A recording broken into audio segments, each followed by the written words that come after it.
They wanted him gone by sundown. 9 armed men, 9 horses, 1 old man sitting in a weathered rocking chair. The town of Dust Hollow had watched Caleb Vance for 16 years, thinking they knew him, just another forgotten soul waiting to die. But when Victor Hale's syndicate came to take his land, when boots hit those wooden steps and guns cleared leather, they learned the truth. The quiet man on the porch wasn't broken. He was waiting. And what happened next turned that dusty street into a graveyard for men who thought power came from numbers. Stay until the end. Like and comment with your city so I can see how far this story travels. The morning Caleb Vance's life changed forever started like any other morning in Dust Hollow, which is to say, it started with dust.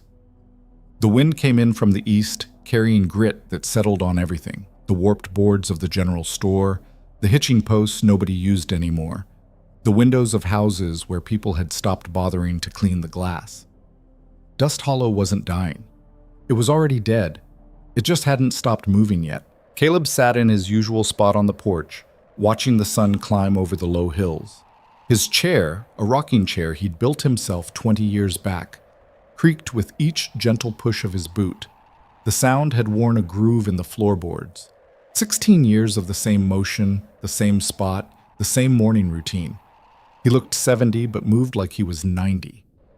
White hair, thin as corn silk, hands spotted with age, knuckles swollen from arthritis that came and went with the weather. His eyes were the only thing that didn't match the rest of him. Pale blue, sharp as January ice, always watching. Most folks in town had stopped seeing him years ago. He'd become part of the scenery, like the broken well in the square or the faded church that hadn't held service since the drought. Old Man Vance, the hermit, the ghost on Maple Street who never talked, never caused trouble, never did anything worth noticing. That was fine with Caleb. Being invisible had its advantages. He was rolling his first cigarette of the day when he heard the horses. Not 1 or 2, a lot of them. The sound carried across the flat land, hoofbeats steady and deliberate. Caleb's hands didn't pause. He finished rolling the cigarette, licked the paper, sealed it, struck a match on the armrest and lit it, took a long drag. Then he looked up. 9 riders came down the main road, moving in a loose V formation. They weren't cowboys. Cowboys sat their horses like they'd grown there. These men sat like they'd learned to ride late in life and never quite got comfortable with it. City boys playing dress-up. But the guns on their hips were real enough. They slowed as they reached the center of town. Caleb watched them through the thin smoke of his cigarette.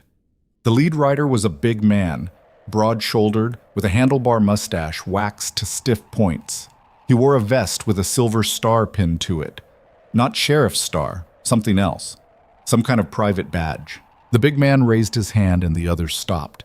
He looked around the empty street, then his eyes settled on Caleb. "You Caleb Vance?" Caleb took another drag. "Depends who's asking." "Name's Dutch Keller. I work for the Hale Land Consortium."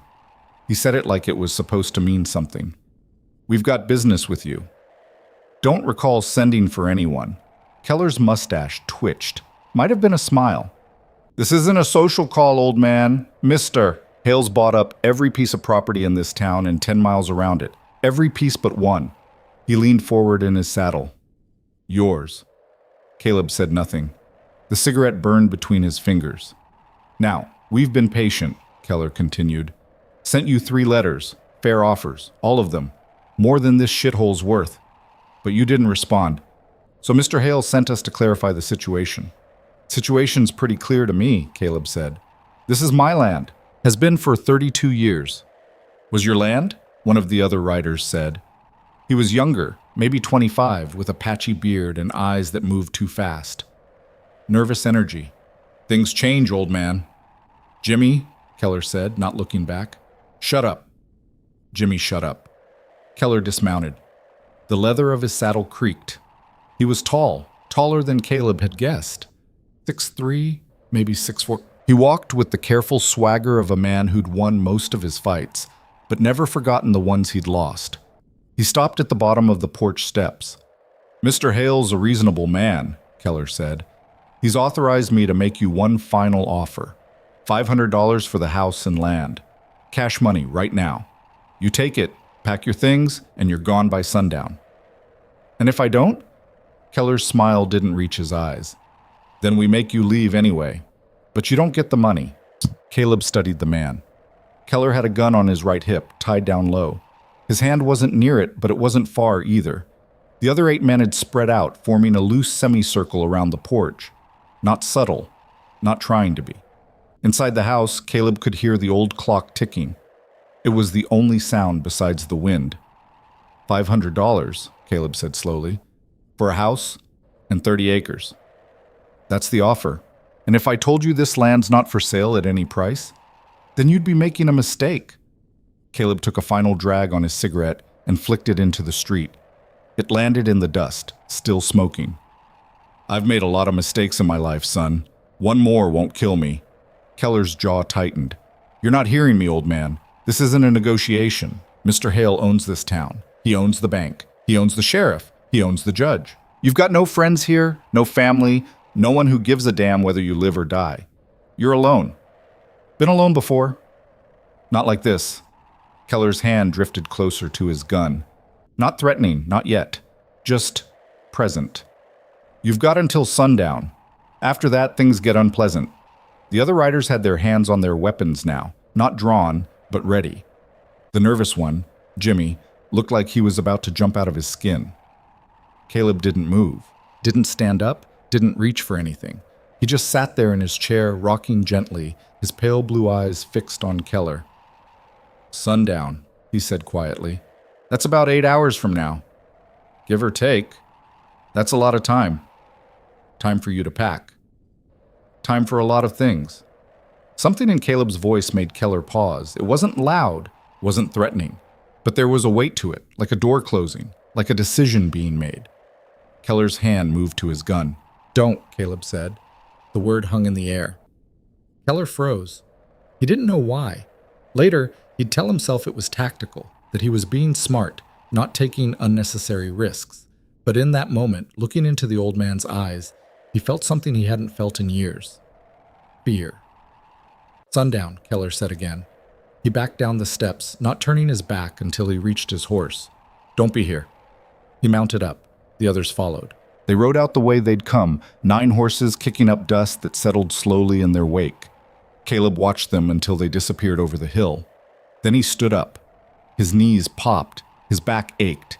He felt every one of his 73 years. But when he walked into the house, there was nothing old about the way he moved. The interior was sparse. A table, 2 chairs, a wood stove, a bed in the corner, shelves with canned goods, and a few books. On the wall, a faded photograph of a woman with dark hair and a serious expression. No frame, just tacked up with a nail. Caleb stood in front of the photograph for a long moment. Looks like trouble found us again, he said to the empty room. The woman in the photograph didn't answer. She never did. Caleb walked to the back corner where an old trunk sat covered in dust. He knelt down, knees protesting, and opened it. Inside, wrapped in oilcloth, were things he hadn't touched in 16 years. 2 Colt .45 revolvers, the metal still gleaming despite the years. A gun belt, worn but well-maintained. A Winchester rifle. And underneath all of it, folded carefully, a black duster coat with burn marks along the left sleeve. Caleb lifted out one of the revolvers. The weight was familiar, like shaking hands with an old friend you'd hoped never to see again. He checked the action. It moved smoothly. Whoever he'd been, whatever he'd done, he'd taken care of his tools. He set the gun on the table and went back to the trunk. At the very bottom, wrapped in cloth, was a tin box. Inside the box were bullets. Not regular bullets. Each one had a notch filed into the tip. Caleb held one up to the light. The notch caught the sun, throwing a small shadow across his palm. 16 years, he said to himself. Thought I was done. He loaded the first revolver. 6 rounds. Then the second. 6 more. He strapped on the gun belt, feeling the weight settle onto his hips. It fit like it had never left. He was reaching for the rifle when he heard footsteps on the porch. Caleb's hand went to his gun. Not fast, not slow. Just there. Caleb? A voice from outside. You in there? Caleb relaxed slightly. He recognized the voice. Doors open, Marcus. The door creaked and Marcus Webb stepped inside. He was 60, maybe 65, with a thick gray beard and one arm missing below the elbow. Lost it in the war. Nobody asked which war, and Marcus never said. He ran what passed for a telegraph office out of his front room when the lines were working. Marcus saw the guns and stopped. "So it's true," he said. "What's true?" "Keller and his boys. They came to see you." News travels fast. Dust Hollow's a small town, Caleb. When 9 armed men ride through, people notice. Marcus came closer, his eyes on the revolvers. "Is that?" "Yeah." "I thought you got rid of those." "I lied." Marcus pulled out a chair and sat down without being invited. That was Marcus. He'd known Caleb longer than anyone else in town, which meant he'd known him about 16 years. In Dust Hollow, that made them practically brothers. "They're serious," Marcus said. "Hale's bought everything. The bank, the store, the old Morrison ranch. He's got judges in his pocket, lawmen on his payroll. He's turning this whole territory into his personal kingdom." "I know." "Then you know you can't fight him." Caleb said nothing. He picked up the rifle, checked the action. It was smooth as silk. "Caleb," Marcus's voice was harder now. "I know you've got history. I don't know what history, and I've never asked, but I've seen men like Keller before. Hell, I've been men like Keller. You can't win this, not alone, not at your age." "Maybe not." "Then sell. Take the money. Go somewhere else. Start over." "I'm too old to start over." "You're too old to die over a piece of dirt." Caleb looked at him. "This piece of dirt is mine. I built this house. I buried my wife behind it. I've spent 16 years sitting on that porch, watching the sun come up and go down, trying to forget who I used to be." He set the rifle down on the table. "I'm not leaving." Marcus stared at him. "They'll kill you." "They'll try." "For Christ's sake, Caleb, don't." Caleb's voice was quiet but sharp. "Don't talk to me about sense. Don't talk to me about being smart. I've been smart for 16 years. I've been quiet. I've been invisible. And where'd it get me? 9 men with guns telling me to leave my own damn home." Marcus was silent for a moment. Then he said, "What are you going to do?" "What I should have done the moment they showed up." Caleb picked up one of the revolvers and spun the cylinder. It clicked softly. "I'm going to remind them why they shouldn't have come. You'll need help." "I work alone." "Not anymore, you don't." Marcus stood up. "You think you're the only one in this town who's tired of running, tired of being pushed around. Hale's been squeezing people for months. Most of them left because they had somewhere to go. The ones who stayed," he gestured at the empty street outside. "We stayed because we didn't." "This isn't your fight, Marcus." "Like hell it isn't. This is everyone's fight. Hale's not going to stop with you. Once you're gone, he'll squeeze harder. He'll take everything until there's nothing left but dust and money." Marcus's one hand clenched into a fist. "I didn't lose this arm so I could spend my last years bowing to some railroad baron who thinks people are commodities." Caleb studied his friend. Marcus had always been stubborn. It was one of the things Caleb liked about him. "Can you still shoot?" Caleb asked. "Better than you, probably." "That's a low bar." Marcus almost smiled.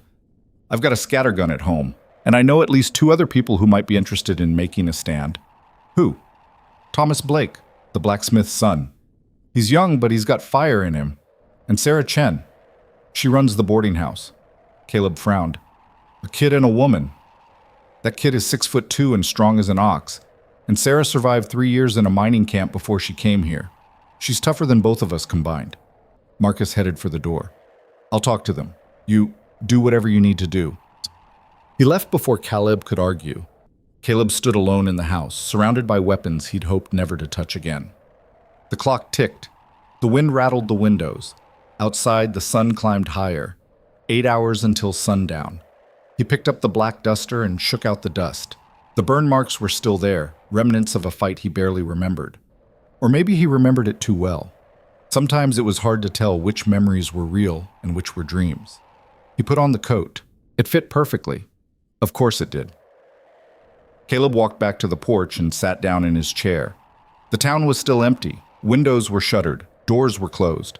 Dust Hollow had learned, over the years, that when trouble came, the best thing to do was hide and wait for it to pass. But trouble wasn't passing this time. It was coming back. And this time, Caleb wasn't going to hide.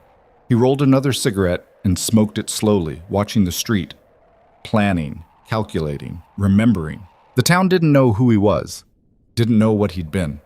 They'd seen an old man on a porch and assumed that was all there was to see. They were about to learn different. By noon, Marcus returned with Thomas Blake. The kid was exactly as advertised, huge, with shoulders like a bull and hands that could bend horseshoes. He couldn't have been more than 19, with the kind of earnest face that made you think he'd never told a lie in his life. "Mr. Vance," Thomas said, nervous. "Mister, Webb said you might need help." "Might get you killed," Caleb said. "I don't care." "You should." Thomas's jaw set stubbornly. "My father built half the buildings in this town. Hale bought them all for pennies and kicked us out of our own shop.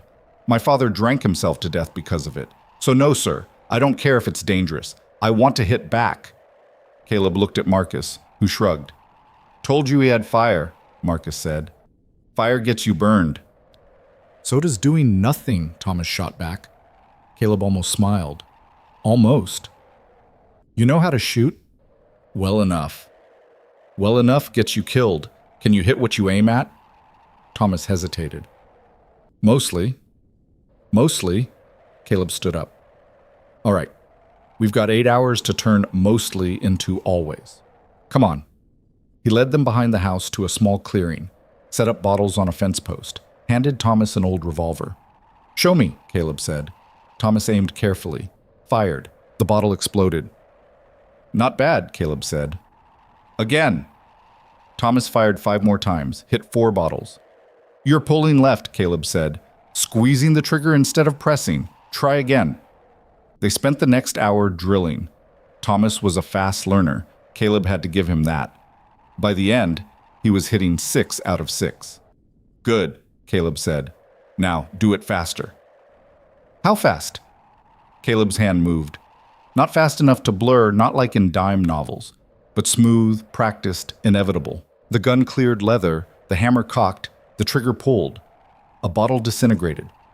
The whole thing took maybe a second. Thomas stared. "How did you—" "Practice," Caleb said. "About 30 years of it. You won't be that fast by sundown, but you can be fast enough to matter." They kept drilling. Sarah Chen arrived mid-afternoon. She was 40, slim, with iron gray hair pulled back in a tight bun, and eyes that had seen too much to be surprised by anything. She carried a Winchester and wore it like she knew how to use it. "Marcus said you're making a stand," she said without preamble. "That's the plan. Against 9 men." "Yep. That's a stupid plan. Got a better one?" Sarah considered. "No. When do we start?" Caleb was beginning to like her. He explained his thinking. The town was small, but it had good sight lines. The general store was on the corner, 2 stories, with windows overlooking the main street. The old church was on the opposite corner, with a bell tower that gave a clear view of the whole town. The livery stable was in the middle, providing cover. "We don't have the numbers," Caleb said, "so we use terrain. We force them to come to us, funnel them into kill zones, make them think there's more of us than there are." "Guerrilla tactics," Sarah said. "Smart. Done it before." "Where?" Caleb didn't answer. Sarah didn't push. They spent the afternoon preparing. Marcus positioned himself in the general store with his shotgun. Sarah took the church tower with her rifle. Thomas stayed mobile, ready to move wherever he was needed. Caleb took the porch, his porch, where this had started. As the sun began its descent toward the horizon, Caleb checked his weapons one final time. The revolvers were loaded, the rifle primed, the spare ammunition distributed. Everything was ready, everything except him. He sat in his chair and closed his eyes. Tried to remember why he'd put the guns away in the first place. Tried to remember the promise he'd made to the woman in the photograph. "No more killing," he'd said. "No more blood. I'm done." And he had been, for 16 years. But promises only mattered when you had a choice. When 9 men came to take everything you had. When they threatened your home and your life. When they pushed and pushed until there was nowhere left to run. What choice did you have? The sun touched the hills. Orange light spilled across the valley, painting everything gold. It was beautiful, in its way. Caleb had always loved this time of day. The quiet, the peace. He heard the horses before he saw them. 9 riders, same as before. But this time, they weren't alone. Behind them came a carriage, black and polished. pulled by matching black horses. And inside the carriage, the door opened and a man stepped out. Victor Hale was not what Caleb expected. He was short, maybe 5'6", with neat gray hair and a tailored suit that probably cost more than Caleb's house. He wore wire-rimmed glasses and carried a leather folder under his arm. He looked more like a banker than a land baron, which Caleb supposed was exactly what he was. Hale walked forward, flanked by Keller and 3 other men. He stopped at the edge of the porch, carefully avoiding the dust on his polished shoes. "Mr. Vance," he said. His voice was cultured, Eastern. "I'm Victor Hale. I believe you've met my associates." Caleb said nothing. Hale opened the folder. "I have here a purchase agreement for your property. The price is $500, as offered. All you need to do is sign, and this unpleasantness ends." "Not interested." "Mr. Vance, please be reasonable. This land is worthless. The town is dying. There's no future here for anyone. I'm offering you money to start fresh somewhere else. That's more than generous." "Well, what's generous is me letting you walk away," Caleb said quietly. Hale's smile thinned. "I see. You're one of those. The stubborn type. Pride over sense." He closed the folder. "Very well. Mr. Keller?" Keller stepped forward. "Mr. Vance, under the authority vested in me by the Hale Land Consortium and the Territorial Court, I'm here to serve you with an eviction notice.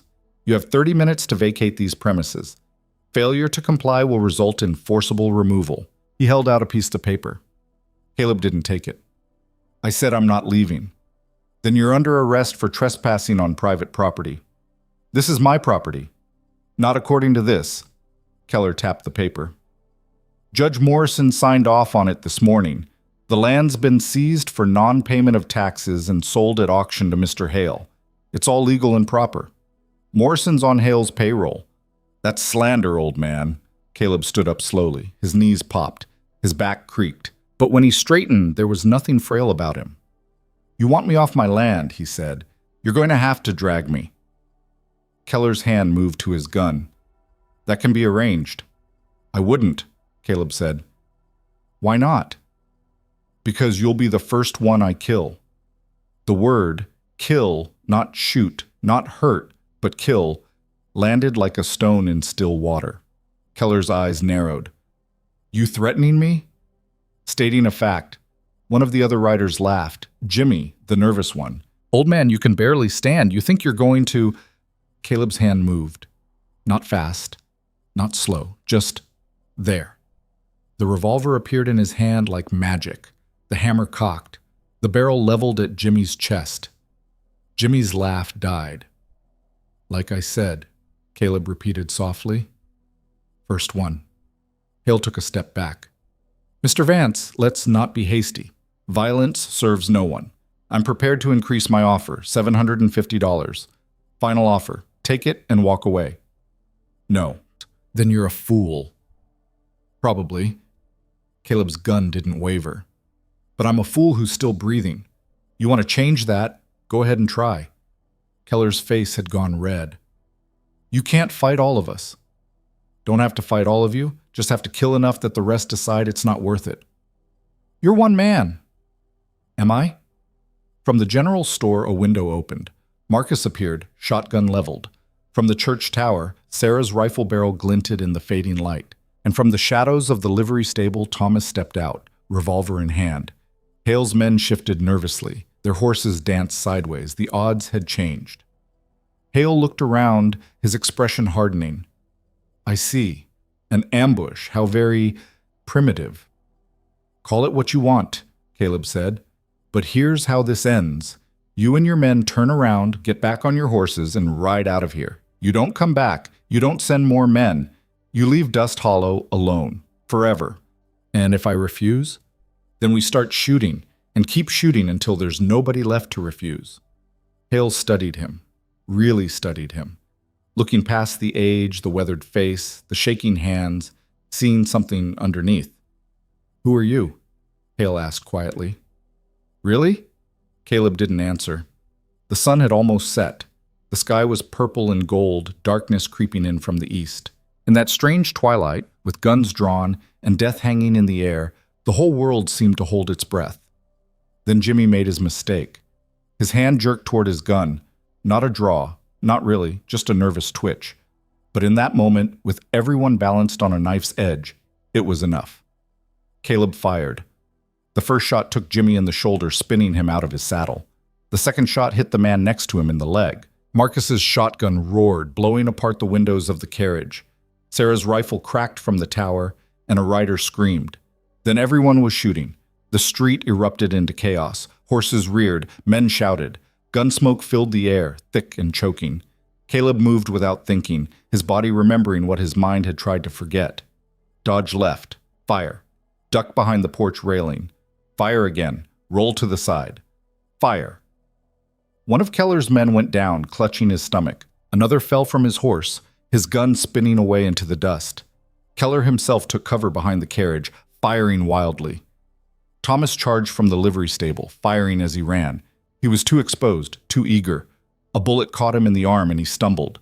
Another rider turned his gun toward the kid. Caleb shot the rider through the throat. The man fell, gurgling. Sarah's rifle kept cracking from above, methodical and precise. She wasn't trying to kill, just suppress, keep them from organizing. Marcus reloaded his shotgun and fired again, the spread tearing through the carriage door. 90 seconds. That's all it took.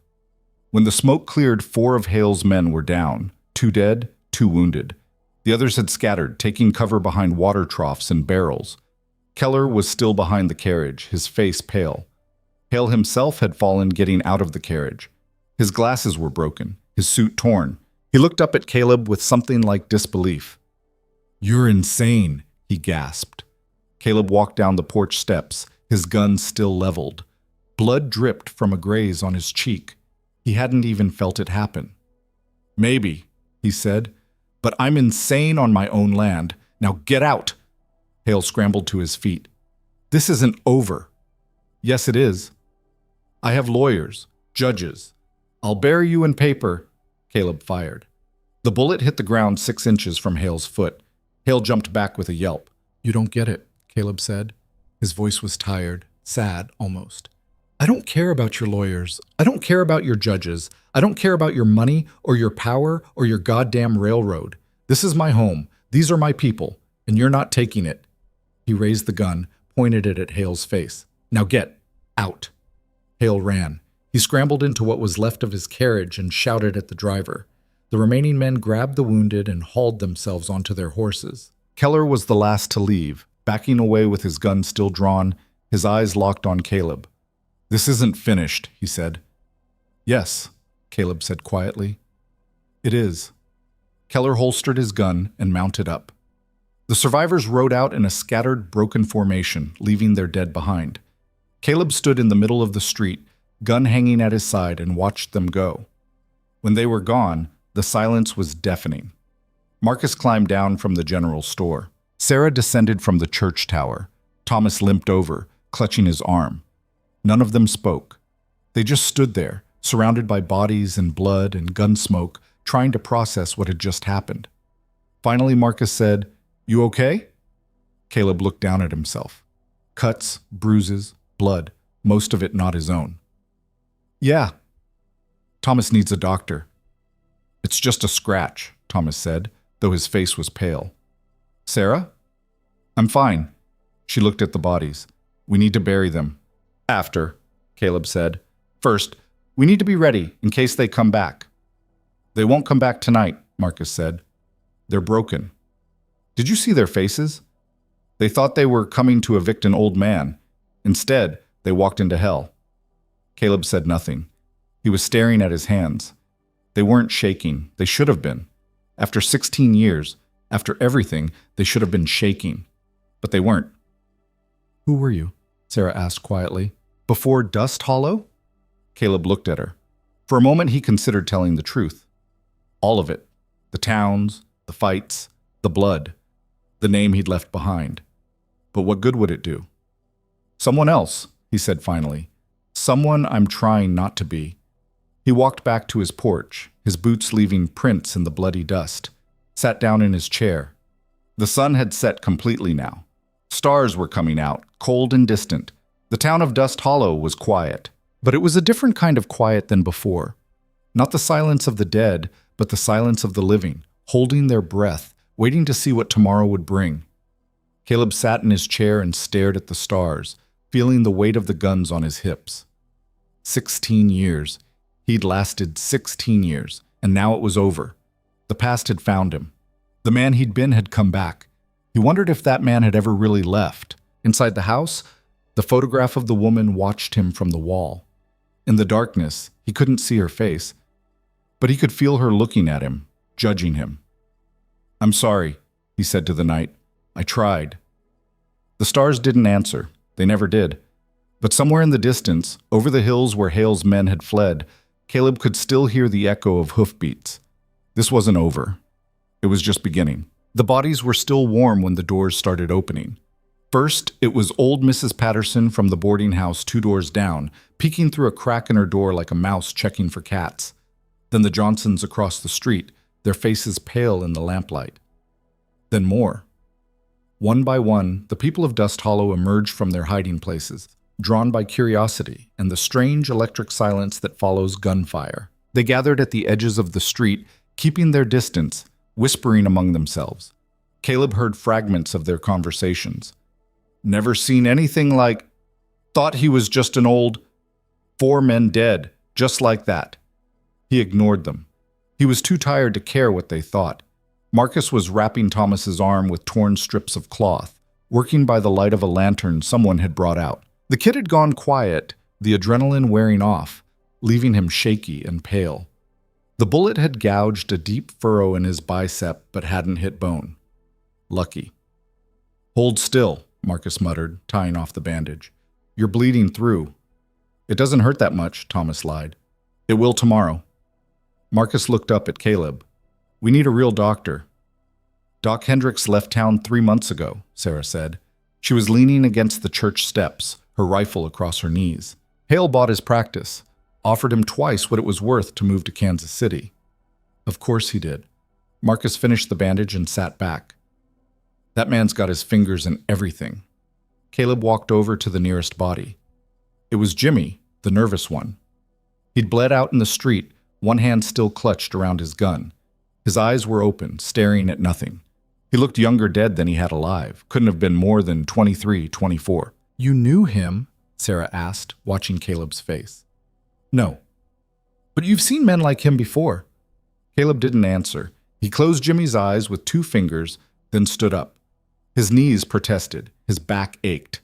The graze on his cheek was starting to throb. "We need to move these bodies," he said, "and clean up the blood before morning. Last thing we need is people getting ideas." "Ideas about what?" Thomas asked. "About running, about giving up, about deciding Hale was right and we should have left when we had the chance." Caleb looked at the growing crowd of townspeople. They were watching him with a mixture of fear and something else. Awe, maybe. Or horror. Hard to tell which. People are sheep. They follow whoever looks strongest. Right now, that's us. We need to keep it that way. "You think Hale will come back?" Marcus asked. "I know he will. Men like him don't take losing well." Sarah stood up, slinging her rifle over her shoulder. "Then we'd better be ready." They spent the next hour hauling bodies to the old cemetery behind the church. The townspeople watched, but didn't help. They just stood there, silent witnesses, as Caleb and the others dragged the dead men through the dust. By the time they were finished, Caleb's hands were shaking, not from fear, from exhaustion. "That's enough for tonight," Marcus said, seeing Caleb's face. "We can dig graves tomorrow." "No." Caleb wiped his hands on his pants. "Tonight. I want them in the ground before sunrise. I don't want anyone getting ideas about sending word to Hale about where his men ended up." "Caleb, you can barely stand." "I said tonight." Marcus knew better than to argue when Caleb used that tone. They found shovels in the church shed and started digging. The ground was hard, baked by years of drought and neglect. Each shovelful felt like lifting stones. Caleb's shoulders burned. His hands blistered, but he kept digging. Thomas tried to help one-handed, but Marcus waved him off. "You've done enough, kid. Go get some rest." "I can help?" "Your arm's going to fall off if you keep using it. Go." Thomas reluctantly left, heading back toward the boarding house. That left Caleb, Marcus, and Sarah. They worked in silence, the only sounds the bite of shovels in earth and the occasional grunt of effort. It was Sarah who finally spoke. "You're not from around here," she said. Not a question. Caleb kept digging. "Nobody's from around here. Dust Hollow's where people end up when they've got nowhere else to go." "That's not what I mean." Sarah paused, leaning on her shovel. "The way you moved, the way you shot, that's not something you learn by accident. Everyone's got a past. Not like yours." She studied him in the moonlight. "I've seen soldiers. I've seen gunfighters. I've seen killers. You're something else." Caleb stopped digging. He looked at her directly. "You want me to tell you who I was? Fine. I was someone who killed people for money, for land, for causes I don't even remember anymore. I was good at it, too good. And one day I woke up and realized I didn't know how to be anything else. So I came here, to the middle of nowhere, and I tried to forget. Did it work? For 16 years. And now?" Caleb looked down at his hands. The calluses from 16 years of honest work were still there, but underneath them, older calluses had reappeared, the kind that came from gripping a gun. "Now I don't know." They finished the graves just before dawn. 4 holes, deep enough to keep the coyotes out. They lowered the bodies in without ceremony, without words, just dropped them in the earth and covered them up. By the time the sun rose, the cemetery looked exactly as it had before, except for 4 patches of fresh-turned dirt. Caleb walked back to his house alone. The street was empty again. The townspeople had gone back inside, back to their lives, pretending nothing had happened. But the bloodstains were still there, dark patches in the dust that no amount of wind would erase. He climbed the porch steps and sat in his chair. The wood creaked under his weight, familiar and comforting. He should sleep. He should eat. He should do any number of things that normal people did after a gunfight. Instead, he just sat there, watching the sun come up, feeling older than he had in years. He must have dozed off, because the next thing he knew, someone was shaking his shoulder. "Caleb, wake up." He jerked awake, hand going for his gun. Marcus jumped back, hands raised. "Easy," Marcus said. "It's just me." Caleb's heart was hammering. He forced himself to breathe, to let go of the gun. "What time is it?" "Almost noon. You've been asleep for 5 hours." "Feels like 5 minutes." Caleb rubbed his face. His cheek stung where the bullet had grazed him. "What do you want?" "We've got visitors." Caleb was on his feet immediately, hand back on his gun. "Hale's men." "No, townspeople. They want to talk to you." "Tell them I'm busy." "Caleb, I said I'm busy." Marcus sighed. "They're not going away. Half the town's out there. They want answers." Caleb looked past Marcus and saw them. 20, maybe 30 people gathered in the street. Men, women, even a few children. They stood in a loose cluster, nervous and uncertain, like cattle sensing a storm. "Fine," Caleb said. "Let's get this over with." He walked down the steps, Marcus following. The crowd shifted as he approached, creating a space around him. He could see fear in their faces. And something else. Hope, maybe. Or desperation. Hard to tell which. A man stepped forward. Caleb recognized him, Henry Morrison, who ran the general store before Hale bought it out from under him. He was 50-something, balding, with the permanently hunched shoulders of a man who'd spent his life counting pennies. "Mr. Vance," Morrison said. His voice shook slightly. We wanted to thank you for what you did last night." Caleb said nothing. Morrison cleared his throat. "Hale's been pushing us around for months, taking our businesses, our homes, our livelihoods. We thought there was nothing we could do, but you stood up to him. You fought back. And you won." "I didn't win anything," Caleb said. "I just didn't lose yet." "But you made him run. You made him afraid. That's more than any of us have done." A woman spoke up from the back. "Is it true you killed 4 of his men?" "They're dead," Caleb said. "Whether I killed them or they killed themselves being stupid doesn't really matter." "But you're not afraid of him," someone else said. "You're not afraid of Hale." Caleb looked at the faces staring at him. They wanted him to be something he wasn't. A hero. A savior.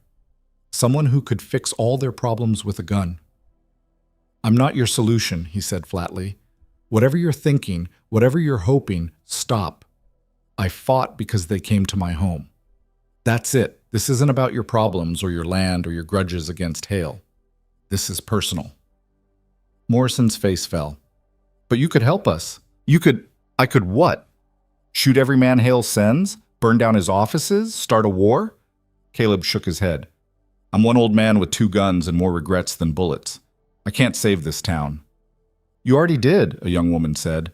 She was holding a child, maybe 3 years old. You showed us it's possible to fight back. Fighting back and winning are 2 different things. So what are we supposed to do? Morrison asked. His voice had an edge to it now. Just give up? Let Hale take everything? I don't know, Caleb said honestly, but I know that waiting for some gunslinger to solve your problems isn't going to work. You want Hale gone? You're going to have to do it yourselves.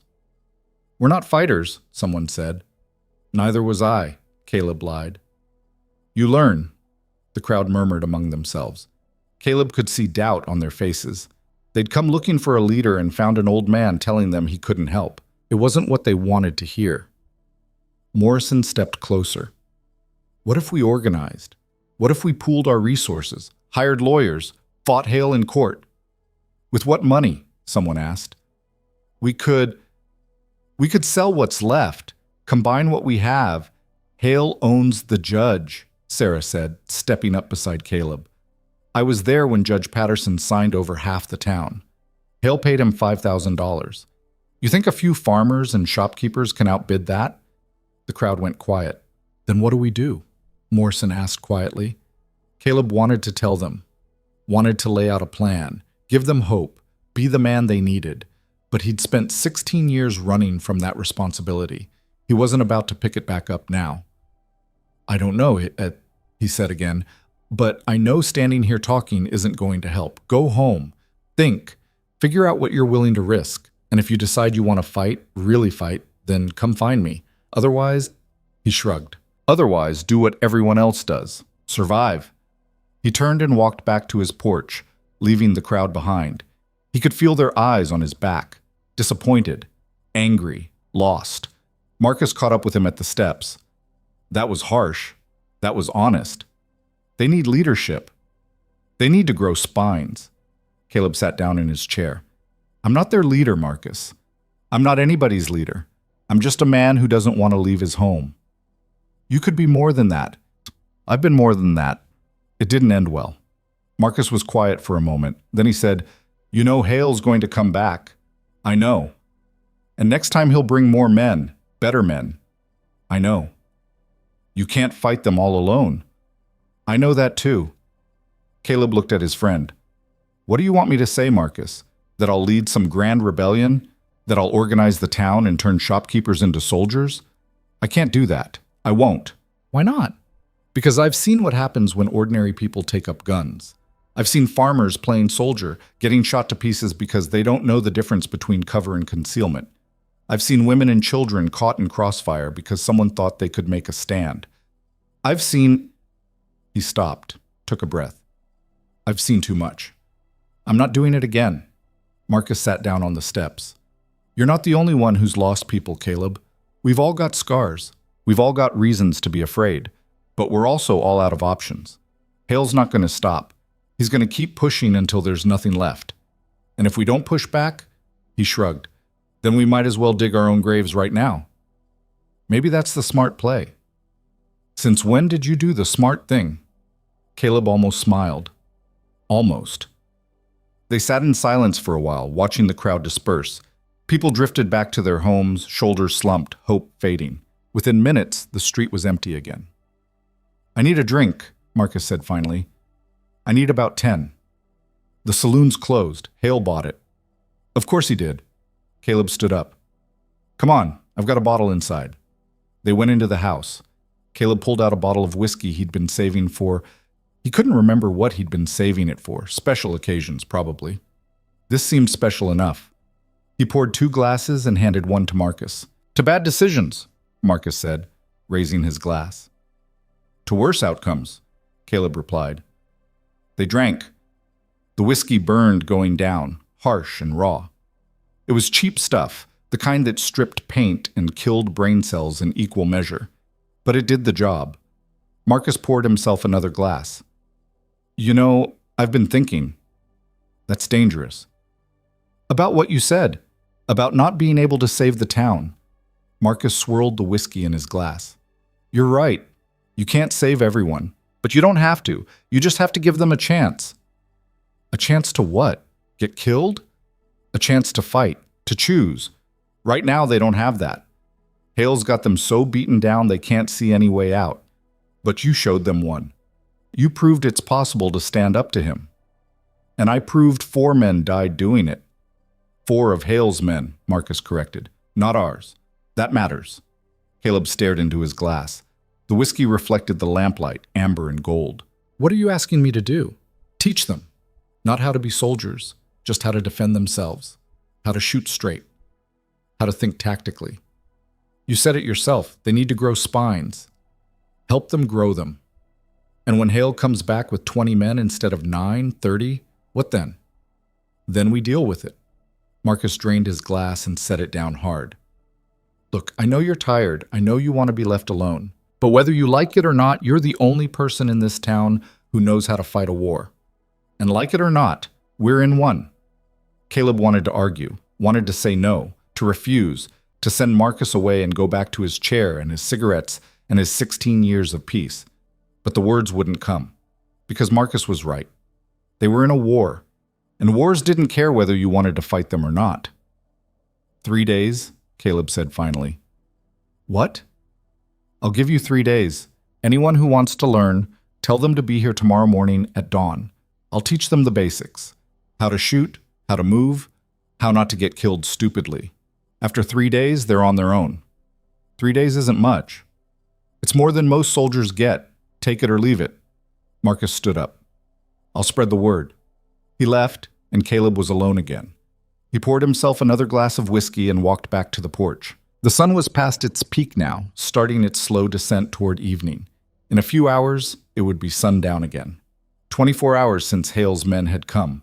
24 hours since Caleb had picked up a gun for the first time in 16 years. It felt like a lifetime ago. He was on his 3rd glass when Thomas appeared, his arm still bandaged, his young face serious.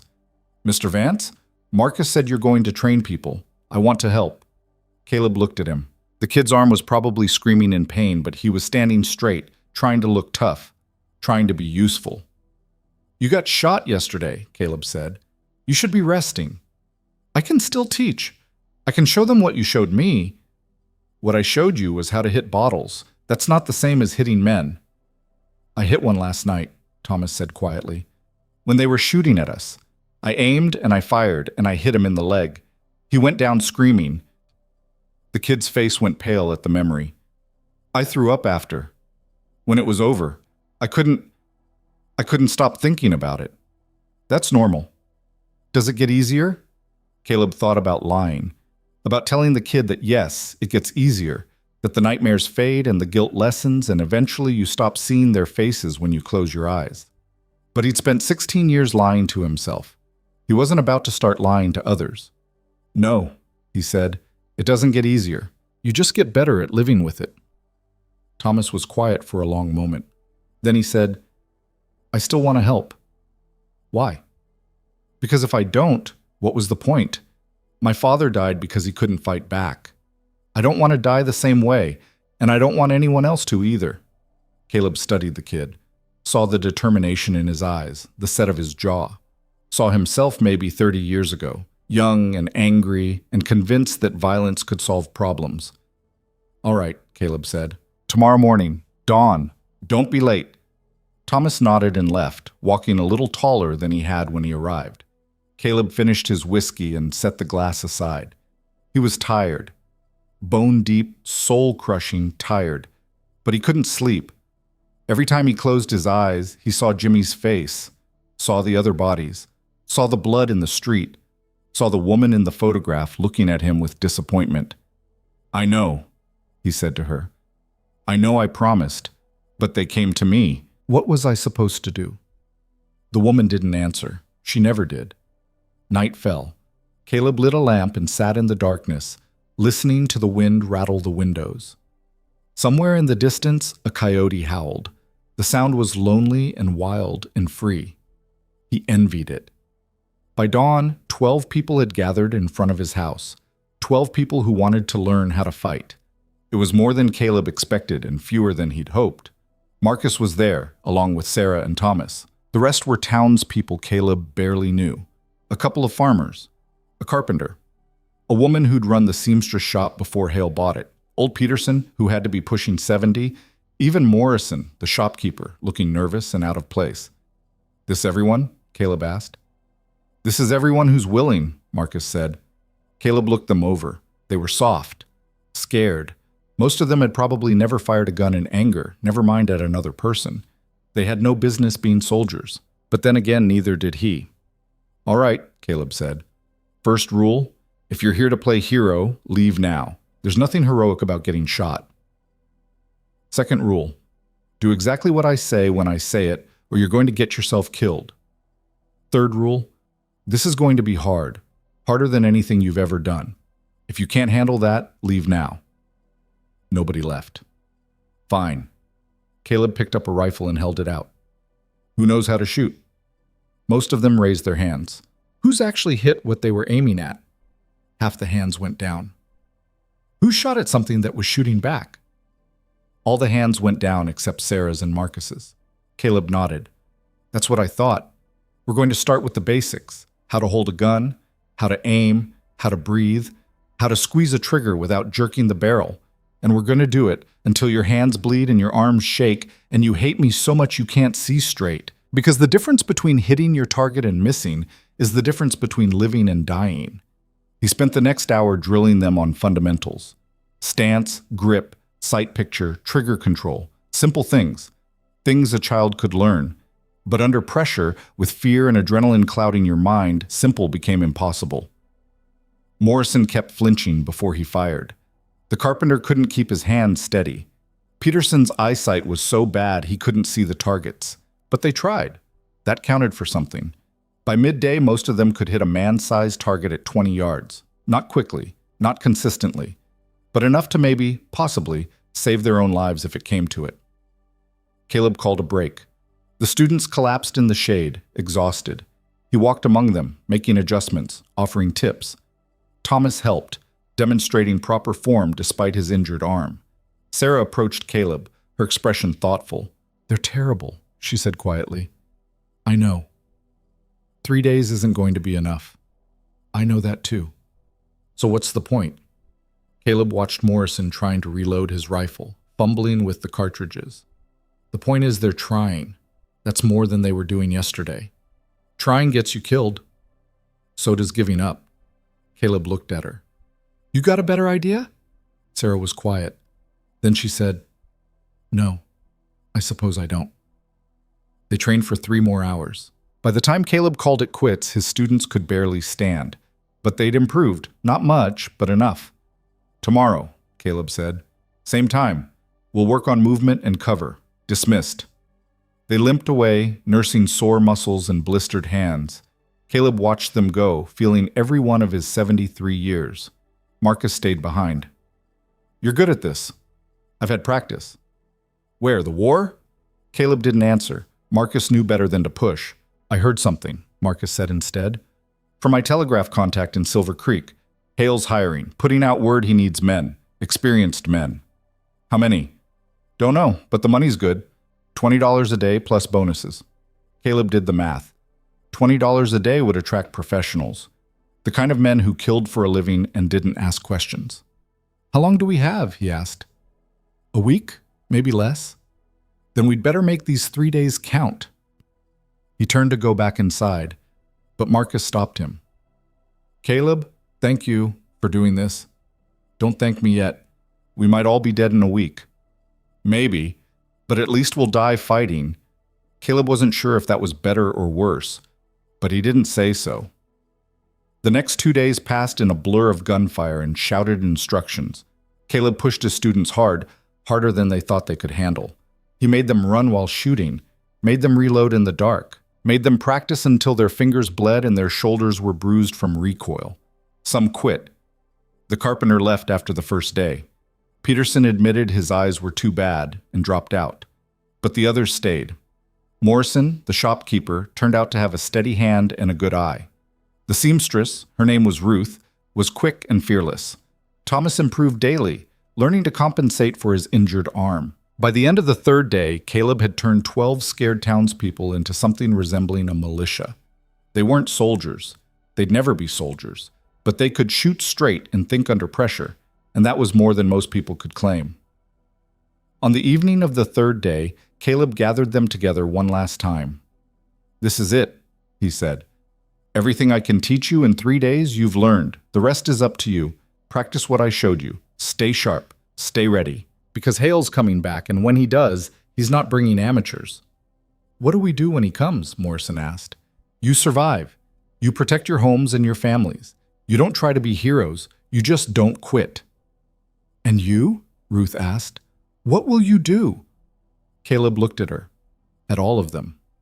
These ordinary people who decided to become extraordinary, if only for a moment. "I'll be here," he said, "on my porch, where I've always been." They dispersed slowly, heading back to their homes. Caleb watched them go, hoping he'd taught them enough, knowing he probably hadn't. Sarah was the last to leave. She paused at the edge of the porch.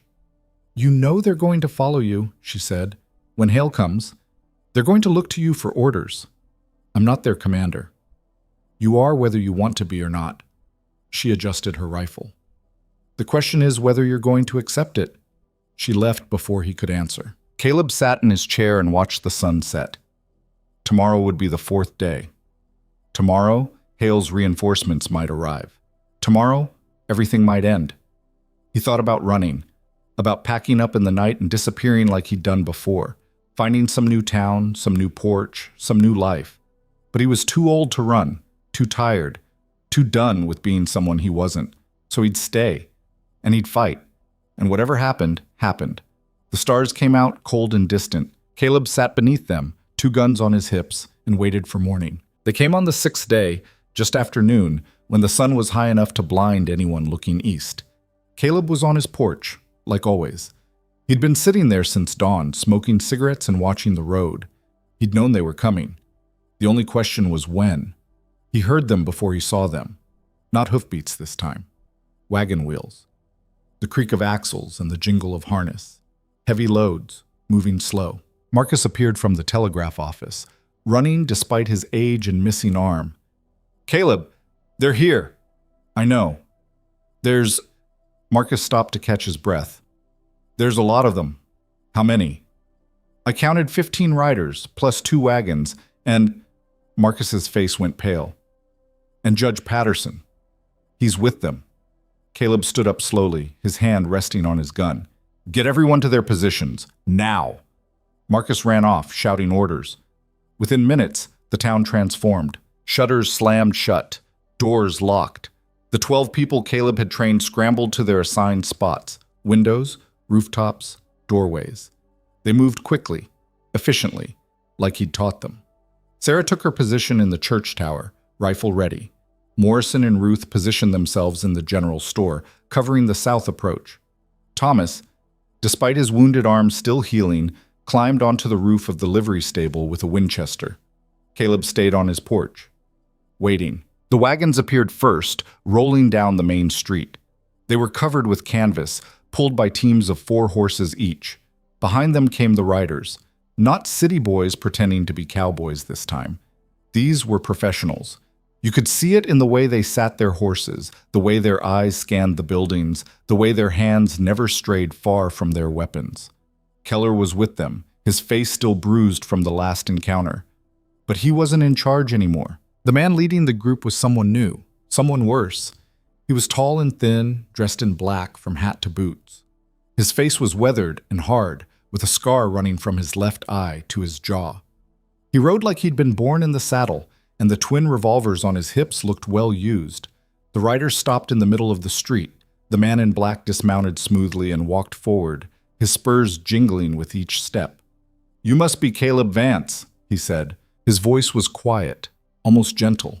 It made the hairs on Caleb's neck stand up. "Who's asking?" "Name's Cole Brennan. Mr. Hale hired me to resolve a problem. That problem appears to be you." Caleb studied him. Brennan wasn't posturing, wasn't trying to intimidate. He was just stating facts the way you'd comment on the weather. Tell Hale he can resolve his problem by leaving me alone, Caleb said. I'm afraid that's not an option. Brennan gestured to the wagons. Mister, Hale has obtained a court order signed by Judge Patterson himself, declaring this property forfeit due to unpaid taxes and outstanding debts. The judge is here to oversee the eviction personally. Everything's legal and proper. As if on cue, Judge Patterson climbed down from the second wagon. He was a fat man in his 60s, sweating in the heat, his expensive suit wrinkled and dusty. He carried a leather portfolio under one arm and looked profoundly uncomfortable. Mr. Vance, Patterson wheezed, mopping his forehead with a handkerchief. I'm here in my official capacity as territorial judge to inform you that this property has been seized by the court and sold at auction to satisfy debts in the amount of, he fumbled with his papers, $347. I don't have any debts, Caleb said. According to county records, you do. Unpaid property taxes dating back 5 years. I paid those taxes. I've got receipts. Those receipts are irrelevant. The county clerk's office has no record of payment, therefore the debt stands. Patterson's voice gained confidence as he recited the legal language. You have 1 hour to vacate the premises. Any belongings left behind will be considered abandoned and become property of the new owner. Failure to comply will result in forcible removal and possible arrest. Caleb looked at the judge, really looked at him, saw the fear in his eyes, hidden behind bureaucratic bluster, saw the way his hand shook slightly as he held the papers. How much did Hale pay you? Caleb asked quietly. Patterson's face went red. That's slander, sir. I am an officer of the court. You're a coward in a fancy suit. Hale bought you, same as he bought everything else in this territory. I will not be spoken to in such... Get off my land! Patterson's mouth opened and closed. No sound came out. Brennan stepped forward. Mr. Vance, let's be reasonable. The law says this isn't your land anymore. You can leave peacefully, or we can make you leave. Either way, you're leaving. Over my dead body. That can be arranged. Brennan's hand drifted toward his gun. Not threatening, just ready. But it doesn't have to be. You're an old man. You fought well last time, I'll give you that. But look around. You see my men? Every one of them is a professional. They've killed more people than you've met in your entire life. You can't win this. Don't have to win. Just have to make it too expensive for Hale to keep trying. Brennan smiled. It didn't reach his eyes. You killed 4 of his men last time. Know what he did? He hired 20 more. You kill these 20, he'll hire 50. You kill those 50, he'll hire 100. Hale's got more money than you've got bullets. Math's not on your side. Maybe not, but principle is. Principle doesn't stop bullets, old man. Neither does money. They stared at each other. 2 men who'd both seen too much, both done too much, both trying to decide if this was the hill worth dying on. Brennan broke the silence first. I'm going to give you a choice. A real choice. Not the legal bullshit the judge is selling. You walk away now, you live. You stay, you die. It's that simple. What about the people I trained? Caleb asked. The ones in the buildings right now pointing guns at your men? Brennan looked around at the shuttered windows, the quiet rooftops. Them too. They put down their weapons and walk away. Nobody gets hurt. They fight, they die. All of them. I don't care if they're men, women, or children. They point a gun at me, I kill them. That's the deal. Some deal. Best one you're going to get. Brennan checked his pocket watch. You've got 1 hour. Use it to think. He walked back to his men, spurs jingling. Patterson scurried after him, still clutching his papers. The riders didn't dismount. They just sat there, waiting, their eyes scanning the buildings. Caleb counted them. 15 riders, plus Brennan, plus Keller. 17 guns. And that was just the visible ones. He had no idea what was in those wagons. Marcus appeared at his elbow, moving quietly. What do we do? I don't know yet. They're serious, Caleb. Those aren't the same kind of men as before. I know. We can't fight them. Not head on. We'll get slaughtered. Caleb looked at his friend, saw the fear in his eyes, but also the determination. Marcus knew the odds. They all did. But they were still here. Go tell the others to hold position, Caleb said. Nobody shoots unless I give the signal.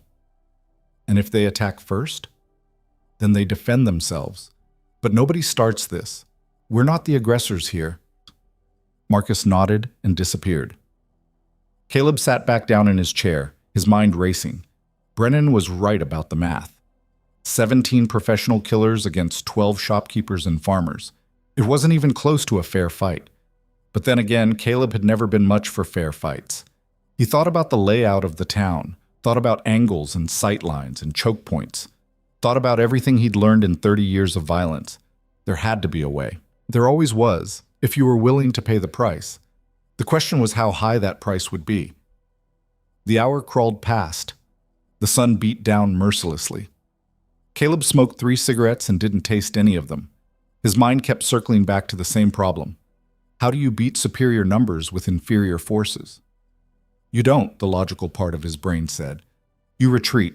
You live to fight another day. But there wasn't another day. This was it. If he left now, Hale won. The town died. Everything he'd built, everything he'd tried to protect, gone. He thought about the woman in the photograph, about the promise he'd made, about 16 years of peace bought with silence and surrender. The hour was almost up when he heard the sound. Footsteps. Coming from inside his house. Caleb's hand went to his gun. He turned, ready to fire. A man stepped out onto the porch. Caleb froze. The man was old, maybe Caleb's age, with white hair and a weathered face. He wore a dusty coat and carried a rifle with the ease of someone who'd been holding guns his whole life. But it was his eyes that stopped Caleb cold. Pale blue, sharp as broken glass. Eyes Caleb hadn't seen in 20 years. "Hello, Caleb," the man said quietly. Caleb's voice came out rough. "Jack." Jack Reeves smiled, the expression doing nothing to warm his face. "Been a long time." "Not long enough." "Probably not." Jack leaned against the porch railing, his rifle pointed casually at the ground. "Heard you were in trouble. Thought I'd come to see for myself." "How did you find me?" "I've always known where you were. Just never had a reason to visit before." Jack looked out at Brennan and his men.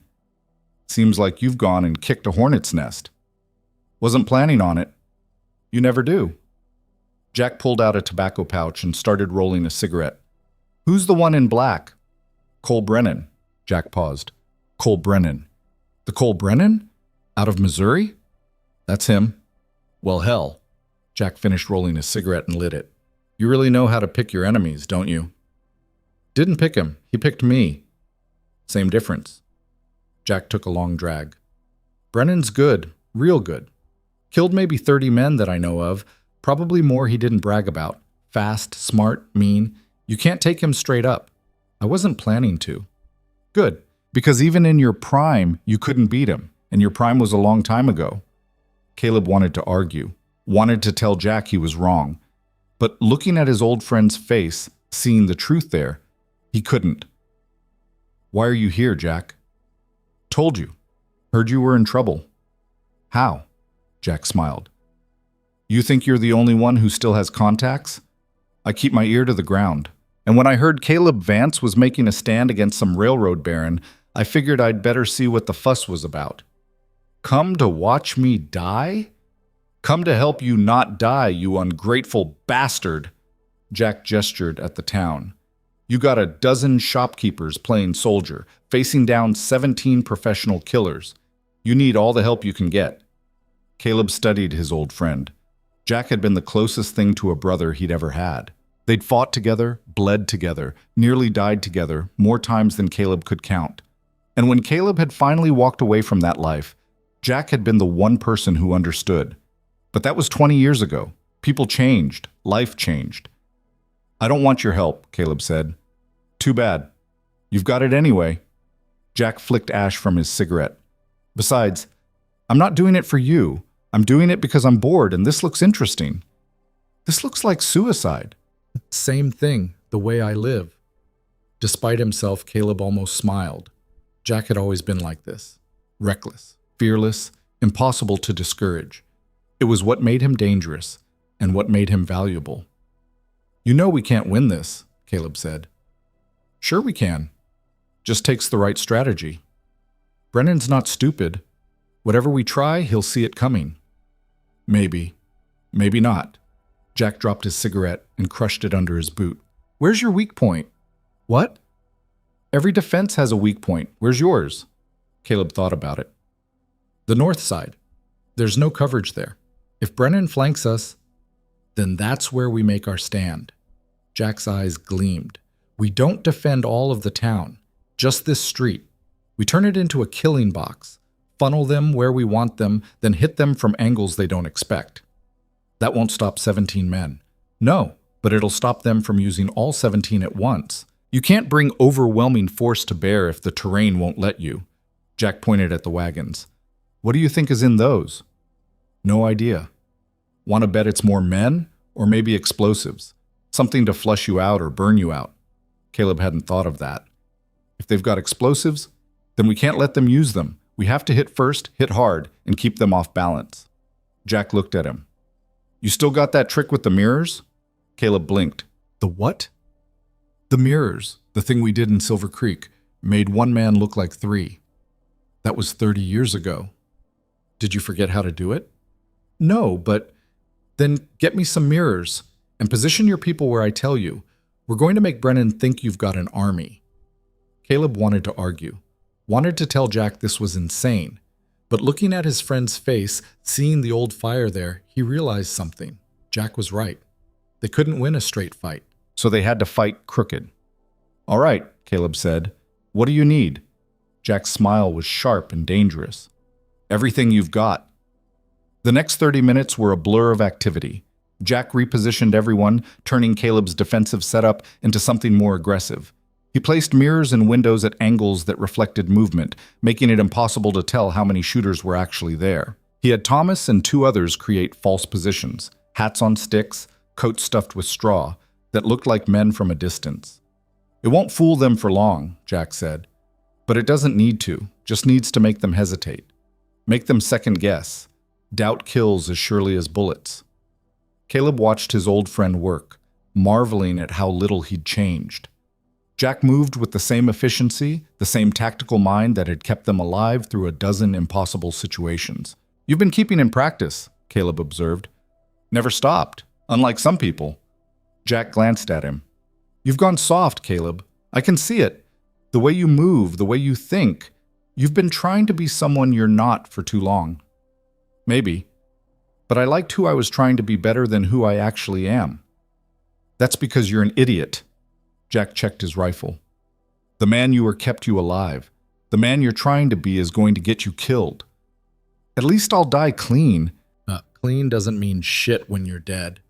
Before Caleb could respond, a voice called out from the street. Time's up, old man. Brennan was walking forward, his hands visible but ready. What's it going to be?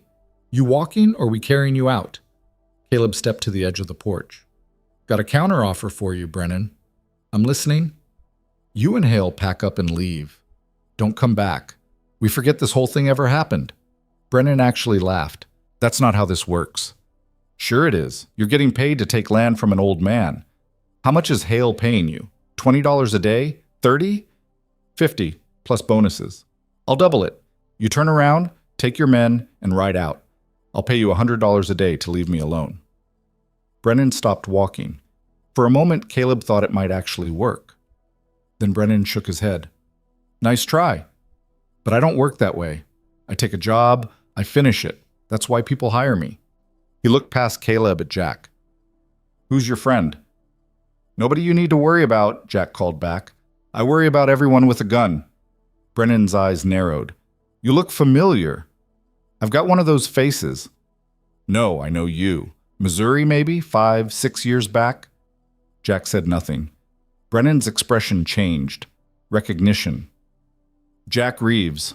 I'll be damned. Heard you were dead. Heard wrong. Clearly, Brennan's hand moved closer to his gun. This changes things. How so? Caleb Vance and Jack Reeves together? That's worth extra money. Brennan raised his voice. Mr. Hale? You're going to want to hear this? A door on the first wagon opened and Victor Hale emerged. He looked worse than before. His suit was rumpled, his hair uncombed. Dark circles under his eyes suggested he hadn't slept in days. What is it? Hale snapped. The old man's got a friend, Jack Reeves. Hale's face went pale. The Jack Reeves from the Range Wars? The same. Hale looked at Caleb with new eyes, seeing him differently now. Not as an obstacle, but as a threat. "Double your fee," Hale said to Brennan. "I want them both dead." "That'll be expensive." "I don't care. Kill them. Kill everyone who stands with them. Burn the town if you have to. I want this finished." Brennan smiled. "Now we're talking." He walked back to his men and started issuing orders. The riders dismounted, spreading out. The wagons were opened, revealing not more men but crates. Crates of ammunition, crates of dynamite, crates of rifles. "Well," Jack said quietly, "that's not good." Caleb watched as Brennan's men armed themselves. They were methodical, efficient, professional. This wasn't going to be a gunfight. It was going to be a war. "Last chance to run," Caleb said to Jack. "And miss this?" "No thanks." Jack chambered a round in his rifle. "Besides, we've been in worse spots." "Name one." "Silver Creek. We were outnumbered 10-1 and trapped in a saloon. We almost died." "Almost doesn't count." Jack grinned. "You ready?" Caleb checked his revolvers. Both loaded. Both ready. "As I'll ever be." "Then let's show these bastards what old men can do." Brennan finished organizing his men and walked back to the middle of the street. He held up one hand, signaling his men to hold position. "Mr. Vance," he called. "Mr. Reeves, I'm going to give you one final chance. Surrender now, and I'll make it quick. You won't suffer. You have my word." "Your word's not worth much," Caleb replied. "It's worth more than your life." Brennan lowered his hand. "So be it." What happened next happened fast. Brennan's men opened fire all at once, a coordinated volley that tore through the air. Bullets shattered windows, splintered wood, kicked up dust. The noise was deafening. But Caleb and Jack weren't where Brennan thought they were. They'd moved the moment Brennan started talking, repositioning to angles the men couldn't cover. When the shooting started, they were already firing back. Caleb's first shot took down the man nearest the wagons. His second hit a rider trying to flank left. Jack's rifle cracked twice, and 2 more men fell. From the church tower, Sarah started shooting. From the general store, Morrison and Ruth opened up. From the rooftops, Thomas and the others added their fire. It looked like the entire town was shooting. Brennan's men scattered, diving for cover. They weren't used to this. They were used to targets that ran, that surrendered, that died quickly, not targets that fought back. "Push them," Jack shouted. "Don't let them organize." Caleb ran across the street, firing as he moved. His old legs protested, his lungs burned, but he kept moving. Stopped behind a water trough, reloaded, fired again. One of Brennan's men tried to rush the church. Sarah shot him in the chest. He fell, screaming. Another tried to circle around the livery stable. Thomas hit him in the leg. The man went down, clutching his thigh. The mirrors Jack had positioned caught the sun, flashing movement that looked like more shooters.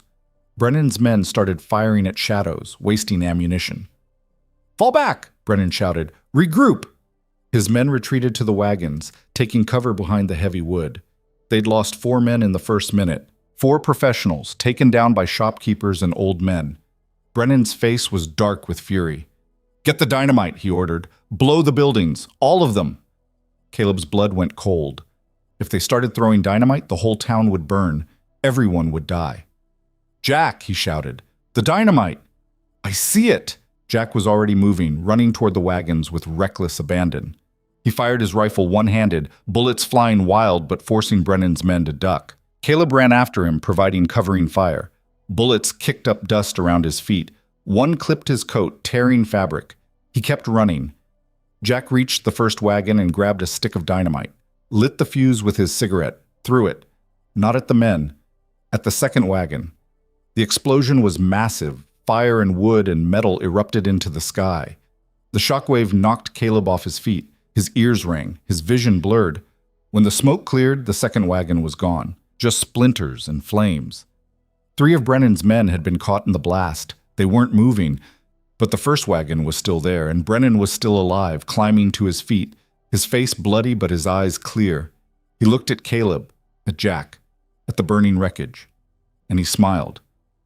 "All right," Brennan said, his voice carrying despite the ringing in everyone's ears. No more games. He drew his guns, both of them, twin revolvers that moved like extensions of his hands. Jack raised his rifle. Brennan fired first. The bullet hit Jack in the shoulder, spinning him around. He fell, his rifle clattering away. No! Caleb started toward his friend, but Brennan's second gun was already tracking him. Caleb dove left. The bullet whistled past his ear. He rolled, came up firing. His first shot missed. His second hit Brennan's arm. Brennan barely flinched. He fired again, and Caleb felt something slam into his ribs. Pain exploded through his chest. He stumbled, nearly fell, but he didn't. He straightened, aimed, and fired. This time, he didn't miss. The bullet caught Brennan in the chest, just left of center. The man staggered back, his eyes wide with surprise. "You're fast," Brennan said. Blood bubbled at his lips. "Faster than I thought." He fired once more, the shot going wild. Then he collapsed, his guns falling from his hands. Caleb stood there, breathing hard, his side screaming in agony. He looked down and saw blood spreading across his shirt. The bullet had gone through, just below his ribs. Not fatal, not immediately, but bad. He turned to Jack. His friend was sitting up, clutching his shoulder, his face pale. "You okay?" Caleb asked. "Been better." Jack grimaced. "You?" "Same." Around them, the shooting had stopped. Brennan's remaining men, maybe 6 or 7 still standing, were staring at their fallen leader, at the burning wagon, at the 2 old men who had just torn through their ranks like a tornado through wheat. Keller was among them. He looked at Caleb, then at his men, then at Hale cowering in the first wagon. "This is insane," Keller said. "We're dying for a piece of dirt that's not even worth the bullets we're spending." "We have a job," one of the men said, but his voice lacked conviction. "Brennan's dead. Half our men are dead. The job's over." Keller looked at Caleb. "You win, old man. We're done." He mounted his horse. One by one, the other surviving men followed. They rode out slowly, leaving their dead behind, leaving Hale screaming threats that nobody listened to. Judge Patterson had already fled, running on foot toward the hills. Only Hale remained, standing beside the wagon, his face twisted with rage. "This isn't over," he screamed. "I'll bring the army. I'll bring the law. I'll bring everyone. You can't win." Caleb walked toward him, each step sending pain through his side. Blood dripped onto the dust, leaving a trail behind him.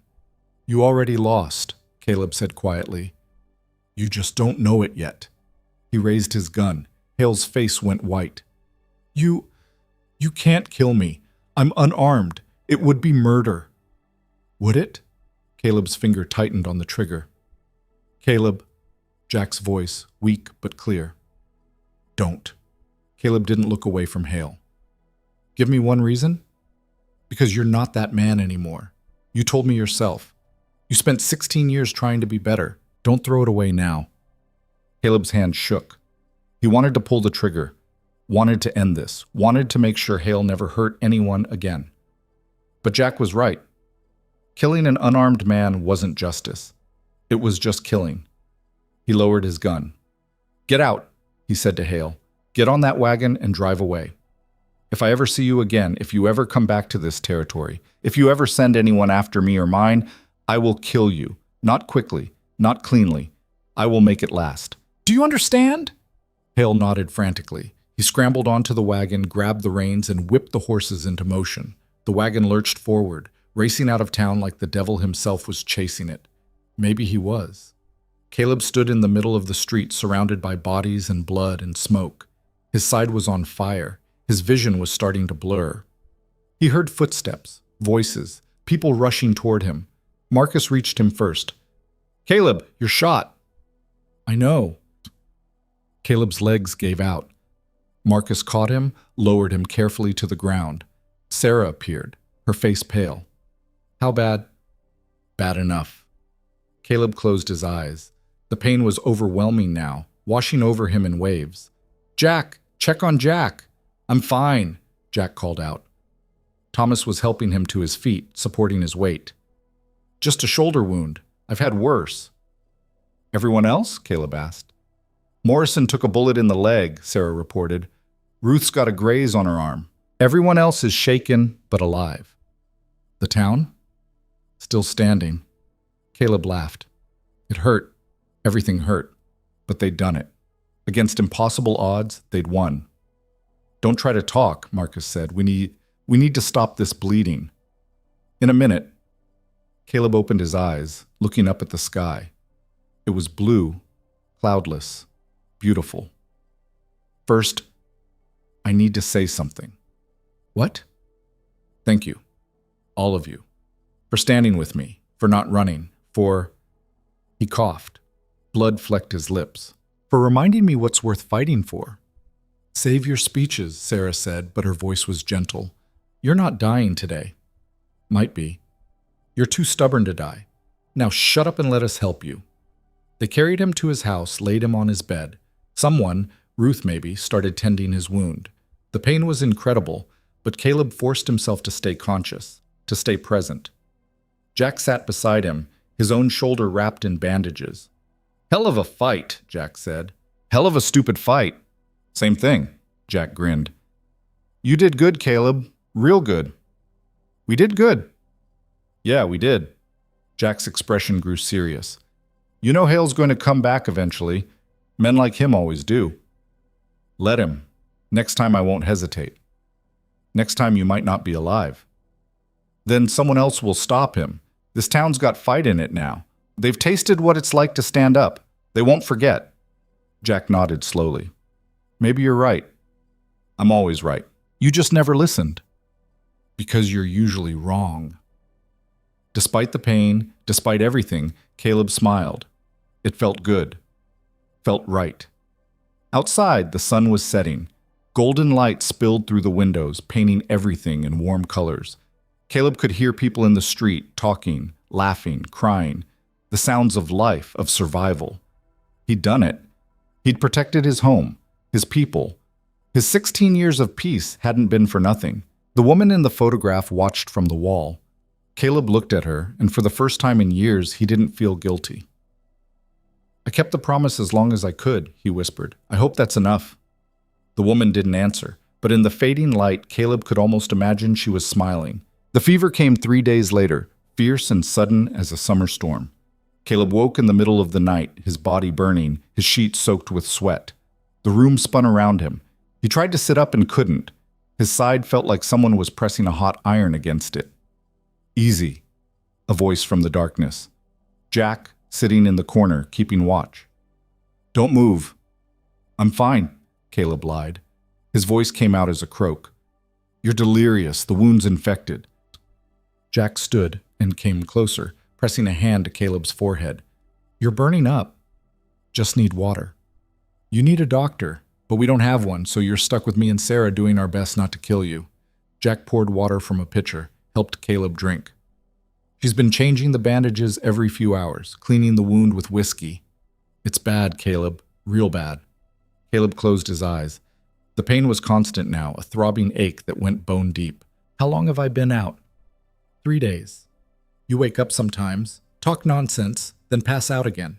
Last time you thought I was your wife. Called me Margaret. That was awkward. Despite the pain, Caleb almost smiled. She would have hated you. Everyone does, eventually. Jack sat back down. You scared us yesterday. Your breathing got real shallow. Sarah thought you were gone, but you're too stubborn to die, apparently. Give it time. Don't talk like that, you're going to be fine. But Jack's voice said otherwise. Caleb could hear the doubt there, the fear. He'd known Jack long enough to read between the words. If I don't make it, Caleb started. You're making it. Jack, listen to me. Caleb forced his eyes open, forced himself to focus. If I don't make it, you need to watch out for these people. Marcus, Sarah, Thomas, the whole town. They stood with me. They deserve better than to be abandoned. They won't be abandoned. They've got each other now. That's not enough. Hale's still out there. He'll come back, maybe not tomorrow or next month, but eventually. Someone needs to be ready. Jack was quiet for a long moment. Then he said, You really care about them, don't you? These people you barely knew a week ago. They're my people. This is my town. That means something. It didn't used to. A lot of things didn't used to. Caleb's eyes drifted closed again. The fever was pulling him down, dragging him into darkness. We were different men then. Were we? Or did we just pretend we were? But Caleb was already gone, sliding back into fevered dreams where the dead walked and the past refused to stay buried. When he woke again, it was daylight. Sarah was there instead of Jack, replacing his bandages with fresh ones. Her hands were gentle but efficient. "You're awake," she said. "Good. Drink this." She held a cup to his lips. Caleb drank. It was bitter, medicinal. He grimaced. "What is it?" "Willow bark tea. For the fever. It's not much, but it's all we have." Sarah finished with the bandages and sat back. "The wound's starting to close slowly. The infection's still there, but it's not getting worse. That's something. It's not enough. You need real medicine, antibiotics. But the nearest doctor is 2 days' ride, and you can't travel in this condition." Caleb looked down at his side.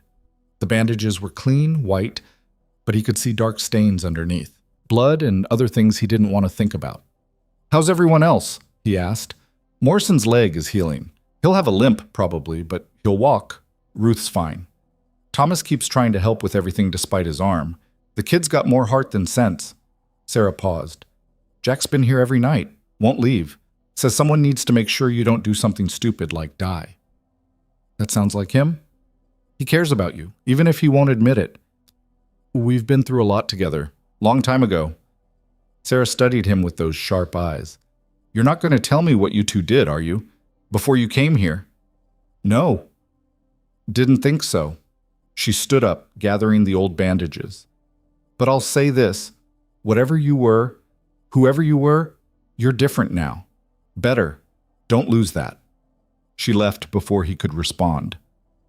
Caleb lay there, staring at the ceiling, thinking about her words. Was he different, or was he just the same man with more regrets? The days blurred together. Fever, sleep, pain, brief moments of clarity. People came and went. Marcus brought him soup. Thomas sat with him and talked about nothing, the weather, the town, his dreams of rebuilding his father's blacksmith shop. Jack read to him from old newspapers, his voice a steady anchor in the chaos. Slowly, painfully, Caleb began to heal. By the end of the second week, he could sit up without help. By the third, he could walk from the bed to the porch, though it left him exhausted and trembling. Jack stayed with him through it all, never leaving for more than a few hours at a time. "You don't have to babysit me," Caleb said one evening, sitting in his chair for the first time since the shooting. His side ached, but it was a manageable ache now. Human. "Someone has to make sure you don't do anything heroic and stupid," Jack replied. He was smoking a cigarette, leaning against the railing. "Besides, where else would I go? I don't have a home anymore." "What happened to your place in Colorado?" "Sold it. Used the money to get here." Jack flicked ash into the street. "Figured I was too old to keep drifting. Thought maybe I'd settle down somewhere." "Dust Hollow's not much of a somewhere." "It's better than nowhere." Jack looked at him. "I'm staying, Caleb, if you'll have me." Caleb was surprised. Jack had never been the settling type. He'd always been restless, moving from town to town, job to job, never staying long enough to put down roots. "Why?" Caleb asked. "Because you're here. Because these people need someone who knows how to fight. Because..." Jack shrugged. "Because I'm tired. Tired of running, tired of fighting, tired of pretending I'm someone I'm not. Maybe it's time to just be. Being's harder than it looks. Everything worth doing is." They sat in silence as the sun set, two old men watching the world turn. It felt right somehow, natural, like this was where they were always supposed to end up. The town was changing. Caleb could see it even from his porch. People walked taller now, made eye contact. The fear that had hung over Dust Hollow like a shroud was lifting, replaced by something fragile but real. Hope. Morrison had reopened the general store, using what little stock remained. Ruth had started taking in sewing work again. Thomas was clearing out his father's old blacksmith shop, planning to rebuild. But it was more than just businesses reopening. There was a sense of community that hadn't existed before. People helped each other, shared resources, looked out for one another. The fight against hail had broken something in them, the belief that they were powerless. And in breaking that belief, It had freed them to become something more. Marcus visited on the 18th day, bringing news from his telegraph contacts. "Hale's finished," Marcus said, unable to hide his satisfaction.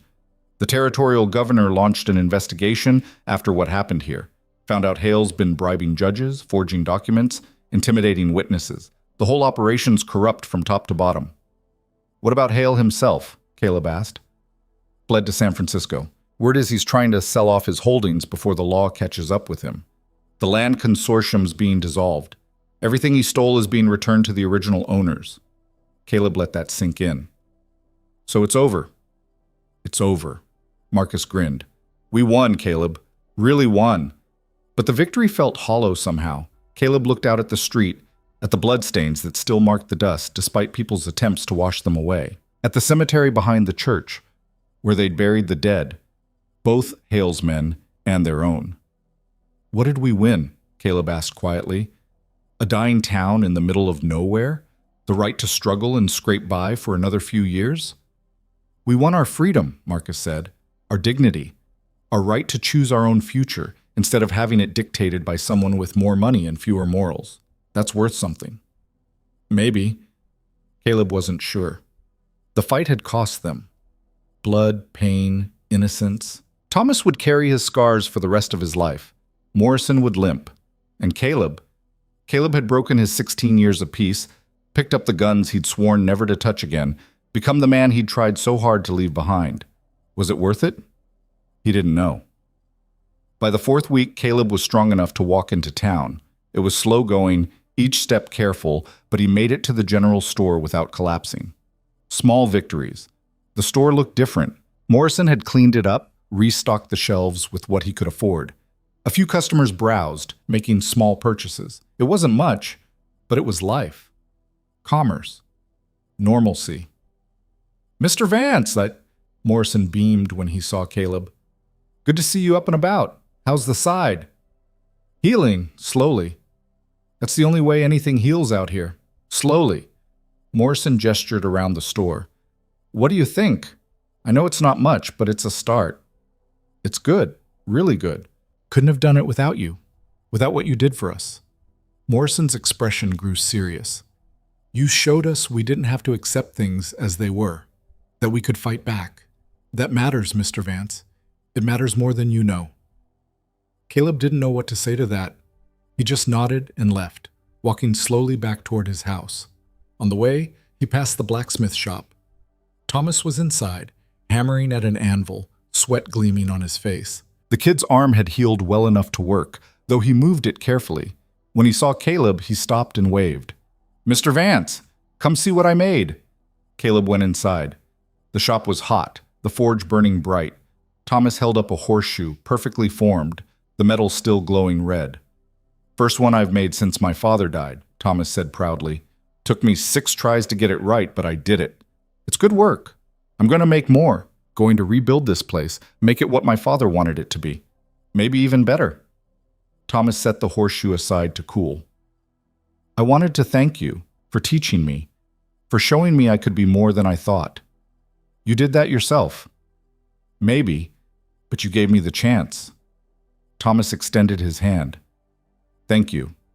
Caleb shook it. The kid's grip was strong, confident. Not the uncertain boy who'd shown up at his porch 3 weeks ago. The fight had changed him, changed all of them. Caleb walked back to his house as the sun began to set. Each step was easier than the last. His body was remembering how to be whole. Jack was on the porch when he arrived, sitting in the spare chair Caleb had dragged out. "You walked all the way to town," Jack observed. "Yep." "Without passing out?" "Yep." Progress. Caleb sat down in his own chair. The wood creaked in the familiar way. He'd missed this. The simple act of sitting on his porch, watching the sun go down, feeling the world move around him. "I've been thinking," Jack said after a while. "Dangerous habit.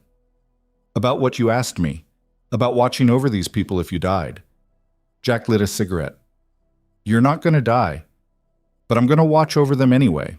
This town, it's got something worth protecting." "What's that?" "People who give a damn. You don't find that everywhere." Jack blew smoke into the evening air. "I talked to Marcus. He's got an idea about forming a town council. Proper governance, instead of just drifting along. He wants me to be the marshal." Caleb looked at him. "Marshal Jack Reeves. That's got a ring to it." "Don't it, though?" Jack grinned. "Never thought I'd end up wearing a badge, but then again, never thought I'd end up in a place like this either. Life's funny that way." "Life's something." They sat in comfortable silence, watching the last light fade from the sky.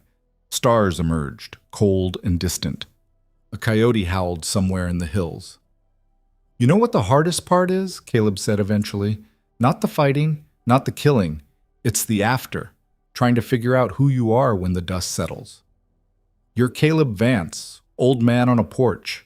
That's who you've been for 16 years. But I'm not just that anymore. I can't be. That man's gone. I killed him when I picked up those guns." "Then who are you now?" Caleb thought about it, about the people he'd trained, the town he'd defended, the promise he'd broken, and the peace he'd sacrificed. "I don't know," he admitted. "Maybe I'm still figuring that out. Aren't we all?" The weeks turned into a month. Caleb's wound healed, leaving a puckered scar that ached when the weather changed. He could walk without pain now, could do light work around the house. But he wasn't the same. The fight had taken something from him. Or maybe it had given him something. Hard to tell which. The town council formed with Marcus as chairman and Jack as marshal. They met weekly in the old church, discussing plans for the future. Rebuilding, expanding, attracting new families to replace the ones Hale had driven away. Sarah became the unofficial town doctor, using her practical knowledge to treat injuries and illnesses. She wasn't trained, but she was competent, and that was better than nothing. Thomas's blacksmith shop became a gathering place for the young men of the town.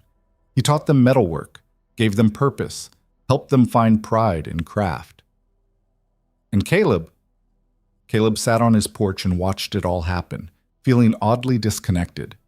He'd started something, set events in motion, but the town had taken on a life of its own. They didn't need him anymore. They'd learned to stand on their own. It should have felt like victory. Instead, it felt like obsolescence. "You're brooding," Sarah said one afternoon. She'd stopped by to check his wound, though it had been fully healed for weeks now. "I can see it on your face." "I'm not brooding. I'm contemplating." "Same thing." She sat down uninvited. "What's wrong?"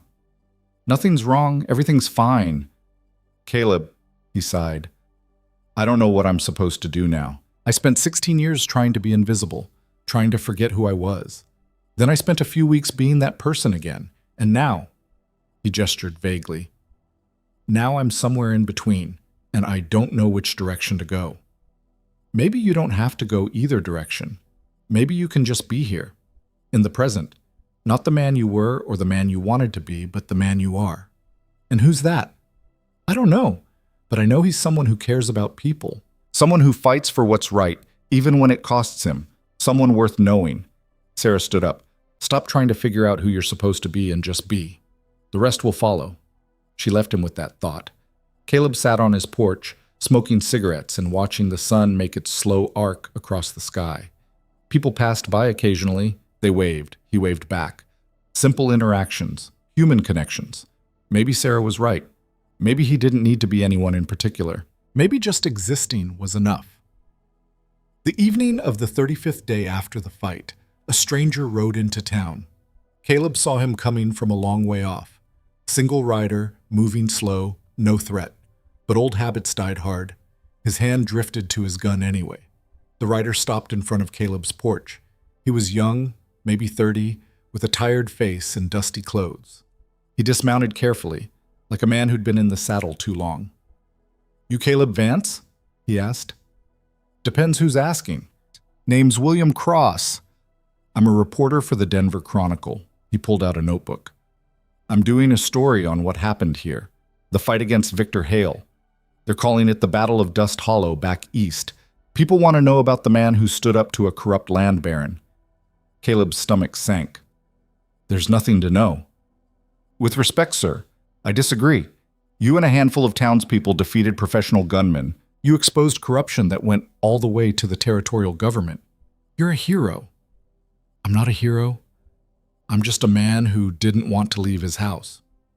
"That's exactly what makes it interesting." Cross sat down on the porch steps without asking. Mind if I ask you some questions? Yes.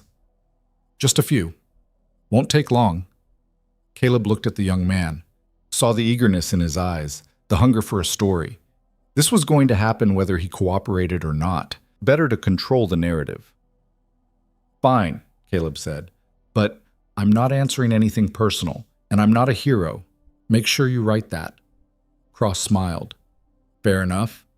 He asked his questions. Caleb answered carefully, sticking to facts, avoiding details that might glorify the violence or make him seem like something he wasn't. But even as he spoke, he could see Cross shaping the story in his mind, turning a desperate fight into a tale of courage and triumph. When it was done, Cross thanked him and rode off, promising to send a copy of the article when it was published. Jack appeared after Cross was gone. What did he want? To make me into a legend. Too late. You already are one. I'm really not. Tell that to the people here. Tell that to the dozen other towns I've heard about, places where Hale's men backed down when they heard what happened in Dust Hollow. You changed things, Caleb, whether you like it or not. Caleb didn't respond. He just sat there, feeling the weight of it. He'd wanted to be invisible, wanted to disappear. But now his name was spreading, his story being told. The past he'd tried to bury was being dug up and put on display. I'm never going to be free of it, am I? He said quietly. Who I was, what I did. No, Jack said honestly. You're not. None of us are. We carry our pasts like scars. Can't cut them out without killing ourselves. Then what's the point of trying to change? The point is you do it anyway. You keep trying, keep fighting to be better, even knowing you'll never fully succeed. That's what makes it matter. Caleb thought about that. About 16 years of trying. About the moment he'd picked up his guns again. About everything that had happened since. I'm tired, Jack. I know. I mean really tired. Tired of fighting. Tired of being someone I'm not. Tired of pretending I can outrun my own shadow. So stop running. Stand still. Let it catch up. Then decide what to do with it. Caleb looked at his old friend. When did you get wise? I've always been wise. You just never listened. Despite everything, Caleb smiled. The sun set. The stars came out. Caleb and Jack sat on the porch, two old men sharing silence, and for the first time in a long time, Caleb felt something approaching peace, not the peace he'd had before, the false peace of hiding, of pretending, of running, real peace, the kind that comes from acceptance, from knowing who you are and being okay with it, flaws and all. He was Caleb Vance, former gunslinger, widower, old man on a porch, defender of Dust Hollow. He was all of those things and none of them. He was complicated and contradictory and imperfect, and that was fine. Inside the house, the photograph of Margaret watched from the wall. Caleb looked at it and felt no guilt, just love, just memory, just the quiet acknowledgement of everything they'd been and everything he'd lost. I did what I had to do, he told her silently. I hope you understand. The woman in the photograph didn't answer, but in the darkness, in the quiet of his own heart, Caleb thought maybe she did. Tomorrow would bring new challenges. The town would continue to grow and change. More strangers might come, drawn by the story. Hale might send lawyers or politicians or hired thugs. The future was uncertain and probably difficult. But tonight, sitting on his porch with his oldest friend watching the stars wheel overhead, Caleb Vance was at peace. And for now, that was enough. The article appeared 6 weeks later, carried into town by a supply wagon from Silver Creek. Marcus brought it to Caleb's porch, the newspaper folded to show the headline, The Last Gunslinger, How One Man Saved a Town from Tyranny. Caleb read it in silence, his expression growing darker with each paragraph. Cross had written exactly what Caleb had feared, a romanticized account that turned a desperate fight into a heroic saga. It painted Caleb as some kind of frontier legend, a righteous warrior standing against corruption. It's not even accurate, Caleb said, tossing the paper aside. Half of this never happened. I didn't face down Brennan in a quick-draw duel. I shot him while he was shooting at Jack. There was nothing noble about it. People don't want accuracy, Marcus said. They want stories, heroes, something to believe in. Then they're going to be disappointed. But the article had already done its damage. Within days, more strangers started arriving. Some were journalists, hoping for interviews. Others were drifters and dreamers drawn by tales of the town that had stood up to Victor Hale. A few were trouble, men looking to test their skills against the legendary Caleb Vance. Jack handled most of them, his new marshal's badge giving him authority. He turned away the journalists politely but firmly. He escorted the troublemakers out of town with less politeness and no firmness at all, just the implicit threat of violence. But the attention kept coming. Letters arrived, forwarded through the telegraph office. People asking for help, for advice, for Caleb to come solve their problems the way he'd solved Dust Hollow's. "You've become what you tried to avoid," Sarah observed one evening. She'd stopped by with fresh bandages, though Caleb's wound had long since healed. It had become habit now, these visits. Friendship disguised as medical necessity. "I know." Caleb stared at the stack of unopened letters on his table. "I wanted to disappear. Instead, I'm more visible than ever. So what are you going to do about it?" "Nothing. Let them write, let them come, and eventually they'll realize I'm just an old man and lose interest." "Will they?" Sarah picked up one of the letters, examined the return address. "This one's from a town in Wyoming. It says a mining company is forcing people off their land. They want you to come help them fight back." "I'm not a hired gun." "That's not what they're asking for. They're asking for hope, for someone who understands what they're going through." "Then they're asking the wrong person." Caleb took the letter from her and tossed it back on the pile. "I can't save everyone. I can barely save myself." Sarah looked at him with those sharp eyes that saw too much. "You know what your problem is, Caleb? You think you have to be perfect or you're nothing. You can't accept that you might be something in between. Flawed, complicated, but still worth something."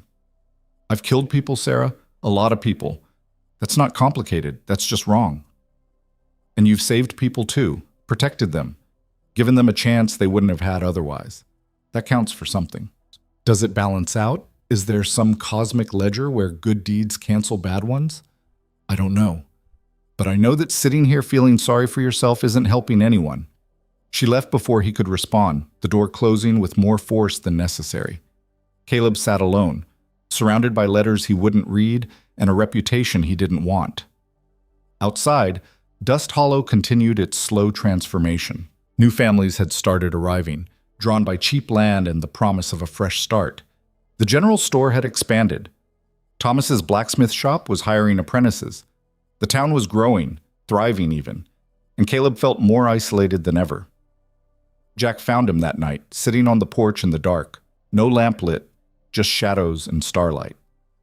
"You planning to mope forever, or is this a temporary thing?" Jack asked, settling into the spare chair without invitation. "I'm not moping. I'm contemplating."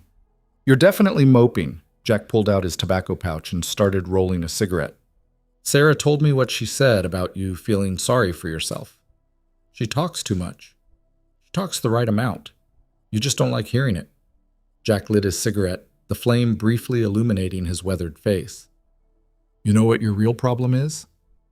I'm sure you're going to tell me. You think you don't deserve peace. You think because of what you did, who you were, you need to suffer. So even when good things happen, you find ways to poison them." Caleb wanted to argue, wanted to tell Jack he was wrong, but the words wouldn't come because Jack was right. He'd been punishing himself for 16 years, and the habit was hard to break. "I don't know how to stop," Caleb admitted quietly. "Then don't. Just don't do it so loud. Keep it to yourself instead of spreading it around like manure." Jack took a long drag. "These people look up to you, Caleb. Whether you like it or not, whether you think you deserve it or not, you matter to them. The least you can do is not make them feel bad for caring about you. When did you become the voice of reason?" "I've always been reasonable. You just never noticed because you were too busy being tragic and brooding." Despite himself, Caleb smiled. "I am not tragic." "You absolutely are. You've got the whole wounded warrior thing down to an art form." They sat in silence for a while, smoking and watching the stars. It was comfortable, familiar. They'd spent a lot of nights like this over the years, in different places, different circumstances. But always together, two men who understood each other's darkness because they shared it.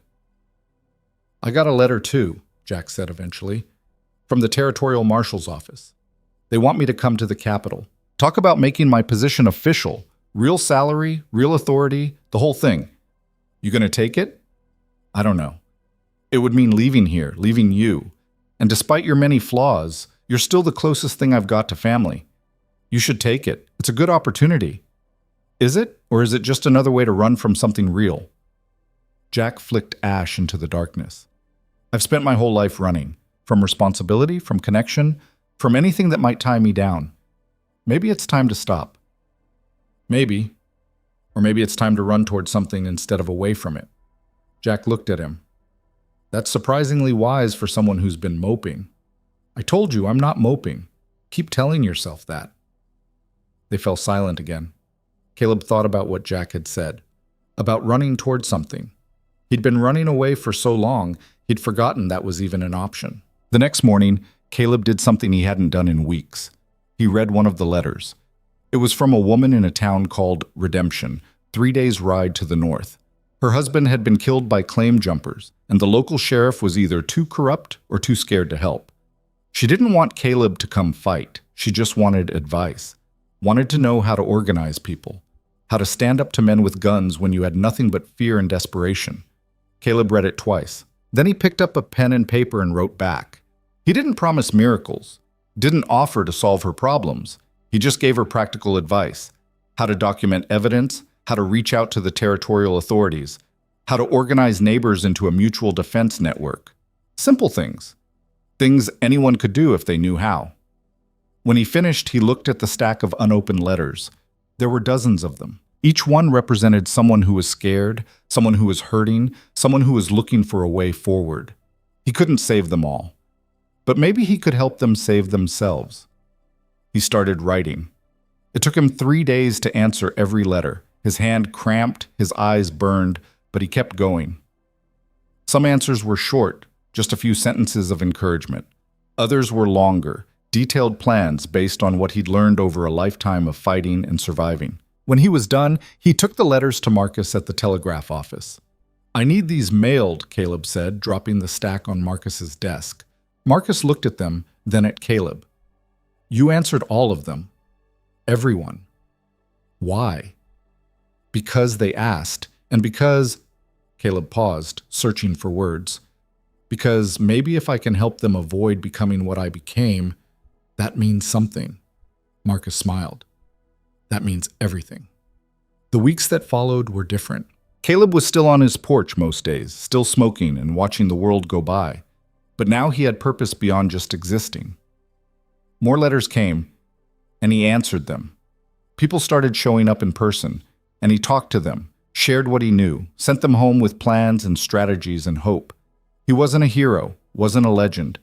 He was just an old man who'd learned some hard lessons and was willing to share them with anyone who'd listen. Thomas came to see him one afternoon, his face serious. Mr. Vance, I've been thinking. Should I be worried? Maybe. Thomas sat down on the porch steps. You've been helping all these people from other towns, writing letters, giving advice, but we've got problems right here that need attention. Like what? Like the fact that we don't have a proper school, or a real doctor, or any kind of long-term plan for growth. Thomas pulled out a piece of paper covered in scribbled notes. I've been talking to people. We want to build something real here, not just survive, but thrive. And we need your help. Caleb looked at the kid's earnest face. I'm not a builder, Thomas. You're someone people listen to, someone they trust. We need that. Thomas handed him the paper. Just look at it. That's all I'm asking. The paper outlined plans for a school, a proper clinic, a town hall. It was ambitious, probably too ambitious for a place like Dust Hollow. But it was also hopeful, and Caleb found himself responding to that hope despite his better judgment. This is a lot of work, Caleb said. We know, but we can do it. If we work together, if we have leadership. I'm not a leader. You are, whether you admit it or not. Thomas stood up. Think about it. Please. He left, and Caleb sat with the plans, reading through them slowly. Despite himself, he started seeing possibilities, ways to improve on Thomas's ideas, resources they could tap, people who might help. By evening, he'd filled the margins with notes. Jack found him hunched over the paper, writing furiously. What's that? Jack asked. Apparently, I'm helping plan Dust Hollow's future. Thought you didn't want to be involved. I don't, but... Caleb set down his pen. But maybe Sarah was right. Maybe I do need to stop feeling sorry for myself and actually do something useful. Miracles do happen. Don't get used to it. I'm still figuring this out. Aren't we all? The town council met the following week, with Caleb attending for the first time. The church was packed, not just council members, but regular folks who wanted to be part of the discussion. Marcus ran the meeting, but every eye in the room kept drifting to Caleb. All right, Marcus said, calling for order. First item, the school. Thomas has proposed we convert the old Morrison barn into a schoolhouse. The structure's sound, just needs cleaning and some repairs. But we need a teacher. I can teach basic reading and writing, Sarah offered. Not formally trained, but I know enough. I can help with mathematics, Morrison added. Used to keep books for my store. Good, that's a start. Marcus made notes. Next item, medical care. Sarah's been doing her best, but we need proper supplies, medicine, bandages, surgical tools. How do we pay for it? Someone asked. That's the question. Marcus looked around the room. We're still recovering from Hale's exploitation. Most people here don't have 2 coins to rub together. We could organize a fundraiser, Ruth suggested. A town festival. Charge admission, sell food, maybe get some donations from the new families moving in. A festival takes time to organize, another voice said. The discussion continued, ideas bouncing around the room, people arguing and agreeing in equal measure. Caleb listened, saying nothing, just absorbing the energy. These people were engaged, invested, fighting for their future. It was messy and chaotic and beautiful. Finally, Marcus turned to him. Caleb, you've been quiet. Any thoughts? Every eye in the room focused on him. Caleb felt the weight of their expectation, their hope. He could shut down, retreat into himself, refuse to engage. Or he could do what he'd been avoiding for weeks. He could help. The festival's a good idea, Caleb said slowly. But it's not enough. We need sustainable income, something that brings money into the town regularly. Like what? Thomas asked. A trading post. We're positioned between Silver Creek and the northern settlements. Wagons pass through here all the time. If we offered supplies, repairs, a place to rest, we could charge fair prices and make steady money. The room murmured with interest. That requires capital, Morrison pointed out. Someone would need to stock inventory, maintain facilities. I'll do it, a voice said. Everyone turned. It was Ruth. I've got some savings. Not much, but enough to start small. If others want to invest, we could make it work. I'm in, Thomas said immediately. Me too, said Morrison. More voices joined in. Within minutes, half the room had committed to the idea. Marcus was grinning. Looks like we've got our plan. The meeting continued, hammering out details, assigning responsibilities. Caleb found himself volunteering for things he'd never intended to do, overseeing construction, negotiating with suppliers, training others in practical skills. When it finally ended, hours later, people filed out energized and purposeful. Marcus pulled Caleb aside. Thank you, Marcus said, for participating, for caring. Don't thank me yet. I might screw this up. You won't. And even if you do, we'll fix it together. Marcus clapped him on the shoulder. That's what community means. Caleb walked home through the dark streets, feeling something he hadn't felt in a long time. Not peace exactly, but purpose, direction. A reason to get up in the morning that wasn't just habit or stubbornness. The next few months were a blur of activity. The schoolhouse got built, with everyone pitching in.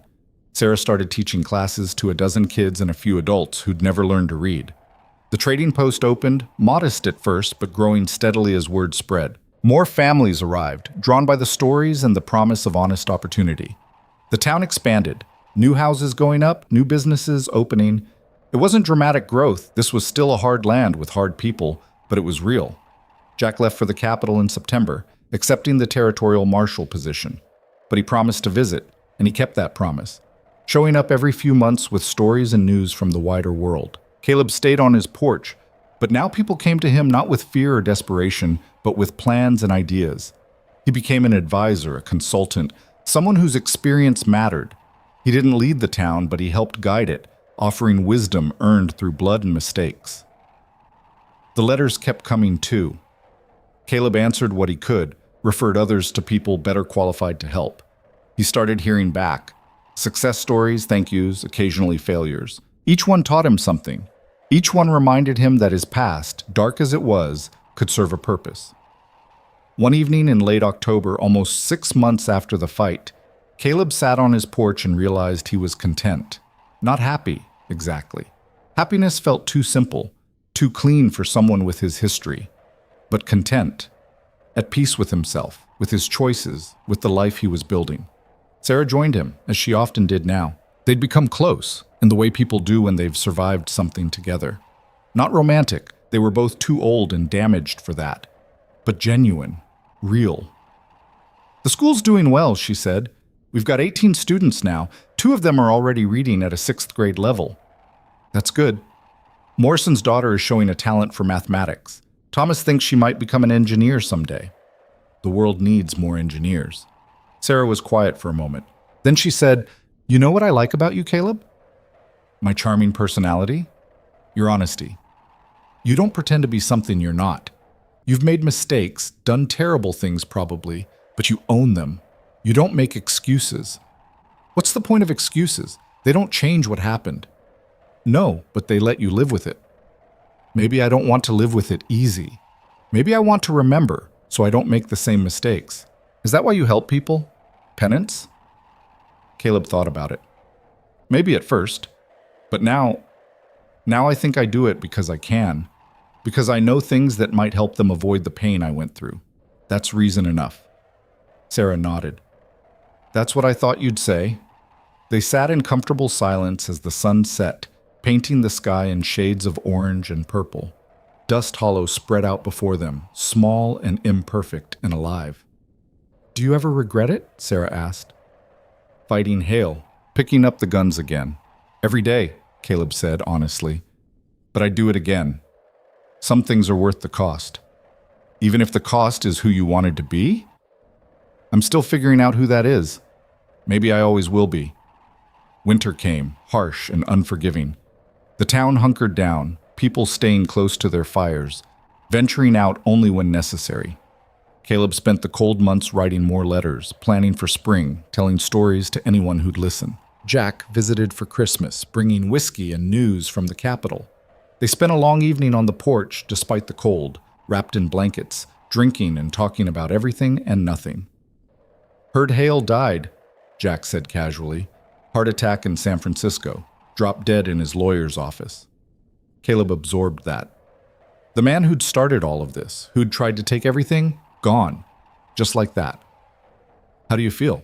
Jack asked. "I don't know. Empty, maybe. I thought I'd feel something. Satisfaction, justice, something. But it's just nothing. That's because revenge doesn't work like people think. Doesn't make you whole, doesn't fix anything. Then what does? This." Jack gestured at the town, at the lights in windows, at the smoke rising from chimneys. "Building something, making something better. That's the only revenge that matters. Living well despite what they tried to do to you." Caleb thought about that long after Jack had gone to sleep. About revenge and justice and whether there was really a difference. About the men he'd killed and whether they haunted him or he haunted himself. He didn't have answers. Maybe there weren't any. Spring came with warmth and new growth. The trading post expanded, adding a small inn for travelers. The school got a second teacher, a young woman from back east who'd heard about Dust Hollow and wanted to be part of something real. More families arrived, and the town started feeling less like a dying settlement and more like a real community. Caleb turned 74 in April. The town threw him a small party, which he tolerated with gruff embarrassment. They gave him a new chair for his porch, sturdy and comfortable, built by Thomas himself. "Because the old one's about to fall apart," Thomas explained, "and we need you around a while longer." "I'm not going anywhere," Caleb said. And he meant it. For the first time in his life, he had a home. Not just a place to live, but a real home, with people who cared about him and whom he cared about in return. One evening in late May, almost a full year after the fight, Caleb sat in his new chair and watched the sunset. The town was quiet, peaceful. Children played in the street. Adults chatted on porches. Somewhere, someone was playing a fiddle, the music drifting on the evening breeze. It was perfect. Imperfect. Real. Inside the house, the photograph of Margaret still hung on the wall. Caleb had thought about taking it down, moving on, but he decided against it. She was part of his story, part of who he was. Forgetting her wouldn't honor her memory. It would just diminish it. "I did it," he told her silently. "I found a way to keep living, to be more than what I was. I hope you'd be proud." The woman in the photograph didn't answer, but Caleb thought maybe, in some way he couldn't explain, she was. Marcus appeared from around the corner, walking with a purpose that suggested news. "Caleb, you got another letter, big one, from the capital." Caleb took it, examined the official seal. He opened it carefully and read. It was from the territorial governor, a formal letter thanking him for his service in exposing corruption, for protecting his community, for being an example of what frontier justice should look like. There was more. An invitation to the capital, a medal ceremony, recognition. Caleb folded it up and tucked it in his pocket. "What's it say?" Marcus asked. "Nothing important." Looked official. "It is. That's why it's not important." Caleb settled back in his chair. "I'm not going to any ceremony. I'm not interested in medals or recognition. I did what I did because it needed doing, that's all. You're impossible, you know that? So I've been told." Marcus shook his head, smiling, and left. Caleb sat on his porch and watched the stars come out, one by one, filling the sky with cold light. He thought about the journey that had brought him here, the violence, the pain, the loss, the 16 years of trying to forget, followed by the moment when forgetting became impossible. The fight, the healing, the slow process of becoming someone he could live with. It hadn't been easy, it hadn't been clean, but it had been worth it. Dust Hollow thrived around him, a living testament to what people could do when they refused to give up. And Caleb was part of that. Not the hero they'd written about in newspapers, not the legend that stories were building, just a man who'd stood his ground when it mattered and helped others do the same. That was enough. More than enough. The next morning, Caleb was on his porch as always, watching the sunrise. Thomas walked by, heading to his shop, and waved. Sarah emerged from his boarding house carrying her medical bag. Morrison opened his store, sweeping the porch. Life. Normal, ordinary, beautiful life. Jack had stayed in the capital, making a real difference in territorial law enforcement. He wrote letters, visited when he could, remained the brother Caleb had never had by blood but had earned through shared experience. And Caleb sat in his chair, smoking his cigarettes, answering his letters, offering his wisdom to anyone who asked. The guns hung on the wall inside, cleaned and maintained but untouched. He didn't need them anymore. The town was safe. The people were strong. For the first time since Margaret had died, since he'd picked up those guns all those years ago, since he'd become the man he'd spent 16 years trying to forget, Caleb Vance was at peace. Not because he'd forgiven himself, not because he'd erased his past, but because he'd accepted it, learned from it, and used it to build something better. The town of Dust Hollow had taught him that. These people, with their strength and their stubbornness and their refusal to give up, had shown him that redemption wasn't about forgetting who you were. It was about deciding who you wanted to become. And Caleb had decided. He was a protector, a teacher, a friend. An old man on a porch who'd seen too much but still had something to offer. He was Caleb Vance, and that was exactly who he needed to be. The sun climbed higher, burning away the morning mist. Somewhere in town, children laughed. A hammer rang against an anvil. Life continued, ordinary and extraordinary, mundane and miraculous. And on his porch, in his chair, Caleb smiled. For 16 years, he'd tried to be invisible, tried to disappear, tried to become nothing. But in the end, he'd become something far better. He'd become himself. The legend of the last gunslinger would continue to grow, stories spreading across the territory and beyond. People would embellish, add details, turn truth into myth. Caleb didn't care. Let them tell their stories. He knew the truth. He'd lived it. And the truth was simpler than any legend. A man faced with an impossible choice had chosen to fight. A community faced with destruction had chosen to stand together. And in that choosing, they'd all become something more than they'd been before. That was the real story. Not the gunfights or the dramatic confrontations, but the quiet transformation of people who'd decided they deserved better and were willing to work for it. Caleb leaned back in his chair, closed his eyes, and let the morning sun warm his face. The pain in his side was gone now, leaving only a scar. His hands were steady. His conscience, while not clean, was at least comprehensible. He'd spent his whole life running from himself. And now, finally, he'd stopped. This was home. This was peace. This was where he belonged. And as the town of Dust Hollow came alive around him, as people went about their daily business with hope and purpose, Caleb Vance sat on his porch and knew that sometimes, just sometimes, standing your ground was the bravest thing you could do. The guns would stay on the wall, the past would stay in the past, and the future, uncertain as it was, belonged to people brave enough to build it. Caleb had done his part. He'd lit the spark.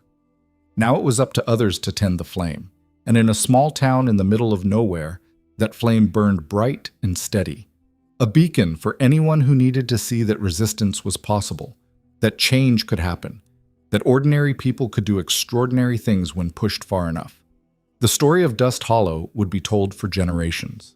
But for Caleb, sitting in his chair, watching his town thrive, the story was already complete. He'd come home, not to a place, but to himself. And that, in the end, was all that mattered.